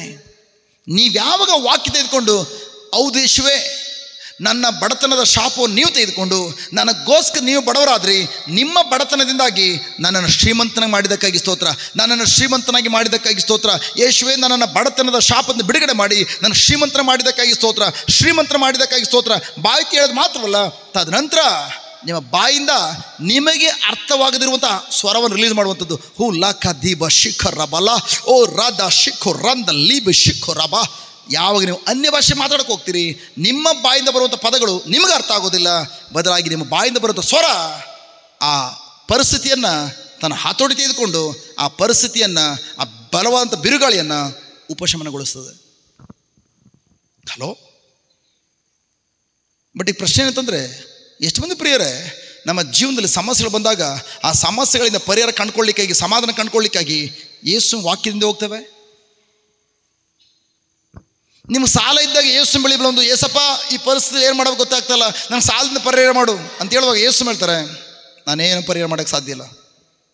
ನಾನು ಈಗಾಗಲೇ ಪರಿಹಾರ ಮಾಡಿ ನನ್ನ ವಾಕ್ಯದಲ್ಲಿ ನಾನು ಏನು ಮಾಡಿದ್ದೀನೋ ಉತ್ತರ ಕೊಟ್ಟಿದ್ದೇನೆ. ಆ ವಾಕ್ಯ ತೆಗೆದುಕೋ, ಆ ವಾಕ್ಯನ ಬಾಕಿ ನೋಡಿ, ಅದ್ರ ಪ್ರಕಾರ ಆಲೋಚನೆ ಮಾಡು. ನೀನು ಎಷ್ಟು ಹೆಚ್ಚೆಚ್ಚಾಗಿ ಆ ವಾಕ್ಯದ ಪ್ರಕಾರ ನಿನ್ನ ಮನಸ್ಸನ್ನು ಚೇಂಜ್ ಮಾಡ್ಕೊಳ್ತೀಯೋ, ಆಗ ನಿನ್ನ ಒಳಗಡಿರುವಂತಹ ನನ್ನ ಶಕ್ತಿ ಬಿಡುಗಡೆ ಆಗಿ ಹೊರಗಿನ ಪರಿಸ್ಥಿತಿ ಎಲ್ಲವನ್ನು ಸಂಪೂರ್ಣವಾಗಿ ನಾಶಗೊಳಿಸ್ತದೆ. ನಾನು ಯೇಸು ನಂಬಿ ಫುಲ್ ಟೈಮ್ ಮಿನಿಸ್ಟ್ರಿ ಬರುವಾಗ 96,000 ರೂಪಾಯಿ ಸಾಲ ಇತ್ತು. ಬಡ್ಡಿ ತಗೊಂಡಿದ್ದು, ಅಂದರೆ ಬ್ಯಾಂಕಿಂದ ತಗೊಂಡಿದ್ದು. ನಾನು ಕೆಲಸ ಮಾಡುವಾಗ ಆ ಕೆಲಸ ಬಿಟ್ಟು ಹೊರಡ ಬರಬೇಕಾದ್ರೆ ಬ್ಯಾಂಕಲ್ಲಿ ಮ್ಯಾನೇಜರ್ ಹೇಳಿದ್ರು, ಆ ಸಾಲ ತೀರಿಸಲ್ದೇ ನೀವು ಯಾವ ಕಾರಣ ಕಂಪ್ನಿ ಬಿಡೋಕ್ಕಾಗಲ್ಲ, ಯಾಕಂದ್ರೆ ಕಂಪ್ನಿ ಸೂರಿಟಿ ಕೊಟ್ಟಿದೆ. ಸರ್, ನಾನು 1 ತಿಂಗಳು ಕಂಪ್ನಿ ಕೆಲಸ ಮಾಡಬೇಕು ಅಂತ ಹೇಳ್ತದೆ. 1 ತಿಂಗಳಾದಮೇಲೆ ನಾನು ಇಲ್ಲಿ ಕಂಪ್ನಿಲಿ 5 ನಿಮಿಷ ಇರೋದಿಲ್ಲ. ನೀನು ಸಾಲ ಏನು ಮಾಡ್ತೀಯಾ? ಸಾಲ ಗೊತ್ತಿಲ್ಲ, ಬಟ್ ಆದರೆ ಜಸ್ಟ್ ಖಂಡಿತ ನೀವು ಹೋಗೋಷ್ಟರಲ್ಲಿ ಖಂಡಿತ ದೇವರು ನಿಮಗೆ ಮೋಸ ಮಾಡೋದಿಲ್ಲ, ಸಾಲ ತೀರಿಸ್ಬಿಟ್ಟೆ ಕರ್ಕೊಂಡು ಹೋಗ್ತಾರೆ. ಪ್ರತಿದಿನ ಕೂತ್ಕೊಂಡು ಅದೇ ವಾಕ್ಯ ಹೇಳುವಂಥದ್ದು. ಅದು ಮತ್ತು ಫಿಲಿಪಿಯರ್ 4:19 2 ವಾಕ್ಯನ. ನನ್ನ ದೇವರು ಮಹಾದೇಶ್ವರ ಕೂಡ್ರ ದೇವರು, ನನ್ನ ಅನುದಿದ ಅಗತ್ಯಗಳನ್ನು ಪೂರೈಸಿಕೊಡೋರು. ನಂಬರ್ 1. ನಂಬರ್ 2, ನನ್ನ ಸಾಲದವರೆಯನ್ನು ಯೇಸುವೆ ನೀವು ತೀರಿಸಲಿಕ್ಕಾಗಿ ನನಗೋಸ್ಕರ ನೀವೇ ಶಿಲುಬೆಯಲ್ಲಿ ಬಡತನದ ಶಾಪವನ್ನು ನೀವು ತೆಗೆದುಕೊಂಡು ನನಗೋಸ್ಕರ ಶಾಪಗ್ರಸ್ತರಾದ್ರಿ. ಆ ಬಡತನ ಶಾಪ ನೀವು ತೆಗೆದುಕೊಂಡಿದ್ದರಿಂದ ನಿಮ್ಮಲ್ಲಿದ್ದ ಶ್ರೀಮಂತಿಕೆ ನಾನು ಕೊಟ್ಟು ನನ್ನ ಶ್ರೀಮಂತರ ಮಾಡಿದ್ದೀರಿ. ಪ್ರತಿದಿನ ಗಾಡೀಲಿ ಹೋಗ್ಬೇಕಾದ್ರೂ, ಫ್ಯಾಕ್ಟ್ರಿಗೆ ಹೋಗ್ಬೇಕಾದ್ರೂ ಅಷ್ಟೇ, ಸೈಕಲ್ ಹೊಡ್ಕೊಂಡು ಹೋಗ್ಬೇಕಾದ್ರೂ ಅಷ್ಟೇ, ಅದೇ ವಾಕ್ಯ ಪದೇ ಪದೇ ನುಡಿಯುವಂಥದ್ದು. ಕೊನೆಗೆ ಆ ದಿನ ಬೆಳಗ್ಗೆ ಒಂದು ಫೋನ್ ಕಾಲ್ ಬಂತು. ಹಲೋ, ಆಲ್ವಿನ ಮಾತಾಡ್ತಿರುವಂಥದ್ದು? ನಾನು ಹೇಳಿದೆ, ಎಸ್ ಸರ್. ಯಾರು ಮಾತಾಡ್ತಿರೋದು? ಇಲ್ಲ, ಯಾರು ಬೇಡ, ಒಂದು ಕೆಲಸ ಮಾಡಿ, ನೀವು ಬ್ಯಾಂಕ್ ಹೋಗ್ಬಿಟ್ಟು ಅಲ್ಲಿ ಅಕೌಂಟ್ ಸೆಷನಲ್ಲಿ ಯಾವುದೋ ಹೆಸರು ಹೇಳಿದ್ರು, ಅವ್ರನ್ನ ಭೇಟಿ ಮಾಡಿ. ಅದಾದಮೇಲೆ ಅವತ್ತು ನನಗೆ ಲಾಸ್ಟ್ ದಿನ ಡ್ಯೂಟಿ, 1 ತಿಂಗಳು ಟ್ರೈನಿಂಗ್, ನಾನು ಬೇರೆಯವ್ರಿಗೆ ಟ್ರೈನಿಂಗ್ ಕೊಡಬೇಕಾಗಿತ್ತು. ನಾನು ರೆಸಿಗ್ನೇಷನ್ ಕೊಟ್ಟಾದ್ಮೇಲೆ ಕೂಡ 1 ತಿಂಗಳು ಕೆಲಸ ಮಾಡಬೇಕಾಗಿತ್ತು. ಅವತ್ತು 1 ತಿಂಗಳು ಲಾಸ್ಟ್ ದಿನ, ಅದು ಕಡೆ ದಿನ. ಅದಾದಮೇಲೆ ಬ್ಯಾಂಕ್ ಹೋಗಿ ಅಲ್ಲಿ ಲೀಲಾವತಿ ಮೇಡಮ, ಲಲಿತಾ ಮೇಡಮ್ ಏನೋ ಇದ್ದರು, ಅವರು ಅಕೌಂಟ್ ಸೆಷನಲ್ಲಿ ಇದ್ದಿದ್ದು. ಅವ್ರ ಹತ್ರ ಹೋಗಿ ನಾನು ಕೂತ್ಕೊಂಡ ತಕ್ಷಣ, ನೀವೆಲ್ಲಿಂದ ಬಂದಿರಿ? ಸರ್ ಮೇಡಮ್, ನನ್ನ ಹೆಸರು ನಾಗೇಂದ್ರ ಅಂತೇಳಿ, ಇಂಥ ಕಂಪ್ನಿಲಿ ಕೆಲಸ ಮಾಡ್ತಾಯಿದ್ದೀನಿ, ಬಂದಿದ್ದೇನೆ. ಒಂದು ಕೆಲಸ ಒಳ್ಳೆಯದು, ಇರೀರಿ ಅಂತೇಳಿ ಡ್ರಾಯರ್ ಎಳೆದುಬಿಟ್ಟು, ತೊಗೊಳ್ಳಿ, 96,000 ರೂಪಾಯಿದು ಲೋನ್ ಕ್ಲಿಯರ್ ಸರ್ಟಿಫಿಕೇಟ್. ನಾನು ಹೇಳಿದೆ, ಲೋನ್ ಕ್ಲಿಯರಾ ಮೇಡಮ್? ಯಾರು ಮಾಡಿದ್ರು? ಅವ್ರು ಹೇಳಿದ್ದಾರೆ, ಯಾರು ಮಾಡಿದ್ರು ಅಂತ ಹೇಳ್ಬೇಡಿ, ನನ್ನ ಹೆಸರು ಹೇಳಂಗಿಲ್ಲ ನೀವು ಅಂತೇಳಿ. ಅವರು ನಿಮ್ಮ ಲೋನ್ ತೀರಿಸಿದ್ದಾರೆ. ಇವತ್ತು ಕೂಡ ಲೆಟ್ರ್ ನನ್ನ ಹತ್ರ ಇದೆ, ನನ್ನ ಫೈಲಲ್ಲಿದೆ. ಲೆಟ್ರ್ ನೋಡುವಾಗ ಜೀಸಸ್, ಜೀವನ ಪೂರ್ತಿ ಸಾಲ ಕಟ್ಟಿದ್ರು ನಾನು ಸಾಲ ತೀರ್ಸೋಕ್ಕಾಗ್ತಿರ್ಲಿಲ್ಲ. ಯಾಕೆ ಮೊದಲೇ ಕುಡುಕನಾಗಿದ್ದವನು, ಖಂಡಿತ ಸಾಲ ತೀರ್ಸೋಕ್ಕಾಗ್ತಿರ್ಲಿಲ್ಲ. ಬಟ್ ನೀವು ಒಂದೇ ಗಂಟಲ್ಲಿ, ಅದು ಕೂಡ ಪರಿಶೀಲದ ವ್ಯಕ್ತಿ ಮೂಲಕ 96,000 ರೂಪಾಯಿ ಸಾಲನ ಒಂದೇ ಗಂಟಲ್ಲಿ ಕಟ್ಟಿಸಿ, ಅದು ಕೂಡ ನೀವು ಸ್ವಲ್ಪ ದುಡ್ಡು ಕಟ್ಟಿ ತೀರಿಸುವಂತಲ್ಲ, ಫ್ರೀಯಾಗಿ 96,000 ರೂಪಾಯಿನ ದೇವ್ರು ಕ್ಲಿಯರ್ ಮಾಡಿದ್ರು, ಫ್ರೀಯಾಗಿ. ಹಲೋ, ನಾನು ಹೇಳ್ತೇನೆ ಅಂತಂದರೆ ಅದೇ ಥರ ನೀವು ಕೂಡ ಕನ್ಸ್ಕೊಂಡ್ಬಿಡಿ, ದೇವ ಆಲ್ ಇನ್ ಬದಲಿಗೆ 96,000 ರೂಪಾಯಿನ ಫ್ರೀಯಾಗಿ ಮಾಡಿದ್ರಿ, ನನಗೆ 50,000 ರೂಪಾಯಿ ಮಾತ್ರ ಇರೋದು, ನೀವು ಫ್ರೀಯಾಗಿ ಮಾಡಿಸಿ ಹಂಗೆ ಕೇಳಿಬಿಡಿ. ನೀವು ಎಷ್ಟು ಹೆಚ್ಚೆಚ್ಚಾಗಿ ದೇವ್ರ ವಾಕ್ಯ ಧ್ಯಾನಿಸ್ತೀರಿ, ದೇವರಿಗೆ ನಿಮ್ಮ ಸಾಲ ಪರಿಹಾರ ಮಾಡಲಿಕ್ಕಾಗಿ ಮೊದಲೇ ಅವ್ರು ಪ್ಲ್ಯಾನ್ ಮಾಡಿ ಇಟ್ಟಿರೋದ್ರಿಂದ, ಸಾಲ ತೀರಿಸ್ತಿರೋದ್ರಿಂದ, ಅದನ್ನು ಕಂಡುಕೊಳ್ಳಿಕ್ಕಾಗಿ ದೇವರು ಸಾವಿರಾರು ಮಾರ್ಗಗಳಿದೆ, ಆ ಮಾರ್ಗವನ್ನು ತೋರಿಸ್ತಾರೆ, ಕಂಡುಕೊಳ್ತೀರಿ. ಅರ್ಥ ಆಗ್ತದೆಯಾ? ಹಾಗಾದರೆ ದೇವ್ರ ವಾಕ್ಯದಿಂದ ಹೋಗ್ಬೇಕಾ ಬೇಡ? ಹಾಗಾದ್ರೆ ನಿಮ್ಗೆ ಸಮಾಧಾನ ಬಿಟ್ಟೋದ್ರೆ ನೀವು ಯಾರ ಬಳಿಗೆ ಹೋಗಬೇಕು? ಪ್ರಭು ಯೇಸುವಿನ ಬಳಿಗೆ. ಪ್ರಭು ಯೇಸು ಹೇಗೆ ಸಮಾಧಾನ ಕೊಡ್ತಾರೆ? ಅವರ ವಾಕ್ಯದ ಮೂಲಕ. ಪ್ರತಿಯೊಬ್ಬರು ಬಾಯಿ ತೆಗೆಯೋಣ. ನನಗೆ ಸಮಾಧಾನ ನಷ್ಟಪಟ್ಟು ಹೋದಾಗ ನಾನು ಲೋಕದಲ್ಲಿ ಹೋಗಿ, ಲೋಕದ ವ್ಯವಸ್ಥೆಗಳ ಹಿಂದೆ ಹೋಗಿ ಸಮಾಧಾನ ಹುಡುಕುವುದಿಲ್ಲ. ಸಮಾಧಾನದ ಪ್ರಭುವಿನ ಬಳಿಗೆ ಹೋಗಿ ಅವರ ವಾಕ್ಯವನ್ನು ತೆಗೆದುಕೊಂಡು ಆ ವಾಕ್ಯ ನುಡಿಯೋದ್ರ ಮೂಲಕ, ಧ್ಯಾನಿಸೋದ್ರ ಮೂಲಕ ಸಮಾಧಾನದ ಪ್ರಭುವಿನ ಸಮಾಧಾನವನ್ನು ಕಂಡುಕೊಳ್ಳುತ್ತೇನೆ. ಇನ್ನು ಯಾರ ಬಳಿಗೆ ಹೋಗಬೇಕು? ವಾಕ್ಯದ ಬಳಿಗೆ. ಎಲ್ಲರೂ ಒಂದು ನಿಮಿಷ ಎದ್ದು ನೋಡೋಣ. ಎದ್ದಿಂತು 1 ನಿಮಿಷ ಕಣ್ಣುಗಳು ಮುಚ್ಚೋಣ. ಇವತ್ತೇನು ನಾವೇನು ಧ್ಯಾನಿಸಲಿಲ್ಲ, ಬರೀ ಬೇಸಿಕ್ ಮಾತ್ರ. ಬಟ್ ಆದರೆ ಕಣ್ಣುಗಳು ಮುಚ್ಚೋಣ, ಒಂದು ನಿರ್ಧಾರ ತೆಗೆದುಕೊಳ್ಳೋಣ. ನಿಮ್ಮ ಜೀವನದಲ್ಲಿ ಯಾವುದೆಲ್ಲ ಏರಿಯಾದಲ್ಲಿ ಸಮಾಧಾನ ಇಲ್ವೋ, 1 ನಿಮಿಷ ಆ ಒಂದೊಂದು ಏರಿಯಾಗಳಿಗೆ ಜ್ಞಾಪಿಸ್ಕೊಳ್ಳಿ. ಬಟ್ ಆದರೆ ಇವತ್ತು ಪ್ರಭು ಯೇಸು ಹೇಳ್ತಾ ಇದ್ದಾರೆ, ನಾನಾಗಿ ನಿನಗೆ ಆ ಕುಟುಂಬನ ಕೊಟ್ಟಿರುವಂಥದ್ದು, ಆ ಕುಟುಂಬದಲ್ಲಿ ನಾನು ನಿನ್ನ ನೆಲೆಗೊಳಿಸಿರೋದ್ರಿಂದ. ಹೌದು, ಈ ಲೋಕದಲ್ಲಿ ಇರುವ ತನಕ ಸಮಾಧಾನವನ್ನು ನಷ್ಟಪಡಿಸುವಂತಹ ಅನೇಕ ಕಷ್ಟ ಸಂಗತಿಗಳು ಬಂದೇ ಬರ್ತವೆ. ಆದರೆ ಧೈರ್ಯವಾಗಿರು, ನಾನು ನಿನಗೋಸ್ಕರ ಲೋಕವನ್ನು ಜಯಿಸಿದ್ದೇನೆ. ನಿನ್ನ ರೋಗವನ್ನು ನಾನು ಹೊತ್ತುಕೊಂಡು, ನನ್ನ ಶರೀರವನ್ನು ಗಾಯ ಮಾಡಿಕೊಂಡು, ನನ್ನ ಗಾಯದಿಂದ ನಿನ್ನನ್ನು ಗುಣಪಡಿಸಿದ್ದೇನೆ. ನಿನ್ನ ಬಡತನ ಶಾಪು ನಾನು ತೆಗೆದುಕೊಂಡು ನಿನಗೆ ಶ್ರೀಮಂತಿಯನ್ನು ಕೊಟ್ಟಿದ್ದೇನೆ. ನಿನ್ನ ಕುಟುಂಬದಲ್ಲಿ ಒಂದು ಎಲ್ಲ ದುಶ್ಚಟಗಳನ್ನು ನಾನು ತೆಗೆದುಕೊಂಡು, ಆ ಪಾಪಕ್ಕೋಸ್ಕರ ನಾನು ಶಿಕ್ಷೆಯನ್ನು ಅನುಭವಿಸಿ ನಿನ್ನನ್ನು ಮತ್ತು ನಿನ್ನ ಕುಟುಂಬವನ್ನು ಅಂಧಕಾರ ಶಕ್ತಿಯಿಂದ ಬಿಡುಗಡೆ ಮಾಡಿದ್ದೇನೆ. ನೀವೆಲ್ಲರೂ ನರಕಕ್ಕೆ ಹೋಗಬೇಕಾಗಿತ್ತು, ಆದರೆ ನರಕದಿಂದ ನಿಮ್ಮನ್ನು ಬಿಡುಗಡೆ ಮಾಡಲಿಕ್ಕಾಗಿ ನಾನೇ ಭೂಗರ್ಭಕ್ಕೆ ಹೋಗಿ 3 ದಿನಗಳ ಕಾಲ ಅಲ್ಲಿದ್ದು ನಿನ್ನ ಏನು ನರಕದಲ್ಲಿ ಏನೆಲ್ಲ ನಿನಗೆ ಶಿಕ್ಷೆ ಕೊಡಬೇಕಾಗಿತ್ತೋ ಅದೆಲ್ಲವನ್ನು ಕ್ಯಾನ್ಸಲ್ ಮಾಡಿ ನಾನು ಬಿಡುಗಡೆ ಕೊಟ್ಟಿದ್ದೇನೆ. ಅದಕ್ಕೆ ನಾನು ಹೇಳ್ತಿದ್ದೇನೆ, ನೀವು ನನ್ನಲ್ಲಿ ಮಾತ್ರ ಸಮಾಧಾನ ಕಂಡುಕೊಳ್ಳಿ ಎಂಬುದಾಗಿ. Thank you ready. ಈ ರಾತ್ರಿಯಲ್ಲಿ ನಮಗೆ ಒಂದು ಸತ್ಯವನ್ನು ನೀವು ಪ್ರಕಟಪಡಿಸಿದ್ದೀರಿ. ಇನ್ನು ಮುಂದೆ ನಮ್ಮ ಜೀವನದಲ್ಲಿ ಸಮಾಧಾನ ಕಳ್ಕೊಳ್ಳುವಂಥ ಪರಿಸ್ಥಿತಿಗಳು ಬಂದಾಗ ನಾವು ಯಾವ ಕಾರಣಕ್ಕೂ ಗಲಿಬಿರಿ ಆಗದಂತೆ, ಶಿಷ್ಯರು ಯಾವ ರೀತಿ ಈ ಲೋಕದಲ್ಲಿ ಕಲ್ತಿರುವುದನ್ನು ಉಪಯೋಗಿಸಿಕೊಂಡು ಆ ಅಲೆಗಳನ್ನು, ಆ ಸಮಸ್ಯೆಗಳನ್ನ ಪರಿಹಾರ ಮಾಡಿಕೊಳ್ಳಿ ಪ್ರಯತ್ನಪಟ್ಟು ಸುಸ್ತಾಗಿ ಹೋದ್ರು, ಆ ಥರ ನಾವು ಯಾವ ಕಾರಣಕ್ಕೂ ಲೋಕದಿಂದ ಹೋಗಿ ಸುಸ್ತಾಗಿ ಹೋಗದೆ, ಬದಲಾಗಿ ಪ್ರಭು ಯೇಸುವೇ ನಿಮ್ಮ ವಾಕ್ಯವನ್ನು ತೆಗೆದುಕೊಂಡು ನಿಮ್ಮ ವಾಕ್ಯ ನುಡಿಯೋದ್ರ ಮೂಲಕ, ನಿಮ್ಮ ವಾಕ್ಯವನ್ನು ಧ್ಯಾನಿಸೋದ್ರ ಮೂಲಕ ಆ ಬಿರುಗಾಳಿಗಳನ್ನು ಉಪಶಮನಗೊಳಿಸಿಕೊಳ್ಳುವಂತೆ ನಾವು ಒಬ್ಬೊಬ್ಬರನ್ನು ಕೂಡ ಈ ರಾತ್ರಿ ನೀವು ನಿಮ್ಮ ವಾಕ್ಯದ ಮೂಲಕ ಬಲಪಡಿಸೋದಕ್ಕಾಗಿ ಸ್ತೋತ್ರ. ನಿಮ್ಮ ವಾಕ್ಯದ ಮೂಲಕ ನಮ್ಮ ಮನಸ್ಸನ್ನು ನವೀಕರಣ ಮಾಡಿಕೊಳ್ಳಿಕ್ಕಾಗಿ ಈ ರಾತ್ರಿ ವೇಳೆಯಲ್ಲಿ ನಮ್ಮ ಒಬ್ಬೊಬ್ಬರನ್ನು ಕೂಡ ನೀವು ಅಭಿಷೇಕ ಮಾಡುವುದಕ್ಕಾಗಿ ಸ್ತೋತ್ರ. ನಾವು ಇನ್ನೆಂದಿಗೂ ಲೋಕದಿಂದ ಹೋಗದೆ ಯೇಸುವೆ ನಿಮ್ಮ ಮಾರ್ಗವನ್ನು, ನಿಮ್ಮ ವಾಕ್ಯದ ಮಾರ್ಗವನ್ನು ಹಿಡಿದುಕೊಂಡು ನಿಮ್ಮ ವಾಕ್ಯದ ಬೆಳಕಿನ ಮುನ್ನಡೆಯುತ್ತಾ ನಿಮ್ಮ ವಾಕ್ಯ ಕತ್ತಿನ ಹಿಡಿದು ಆ ಕತ್ತಿಯ ಮೂಲಕ ನಾವು ಯುದ್ಧದಲ್ಲಿ ಜಯಶಾಲಿಗಳಾಗಿ ಮುನ್ನಡೆಯುವಂತೆ ನಾವು ಒಬ್ಬೊಬ್ಬರನ್ನು ಕೂಡ ಬಲಪಡಿಸೋದಕ್ಕಾಗಿ ಸ್ತೋತ್ರ. ರಕ್ಷಕ ನಾಮದಲ್ಲಿ ನಜರೇತಿನ ಪ್ರಭು ಯೇಸು ನಾಮದಲ್ಲಿ ಪ್ರಾರ್ಥಿಸುತ್ತೇವೆ ನಮ್ಮ ಜೀವ ತಂದೆಯೇ. Amen, amen, amen. Praise the lord. Hallelujah, hallelujah.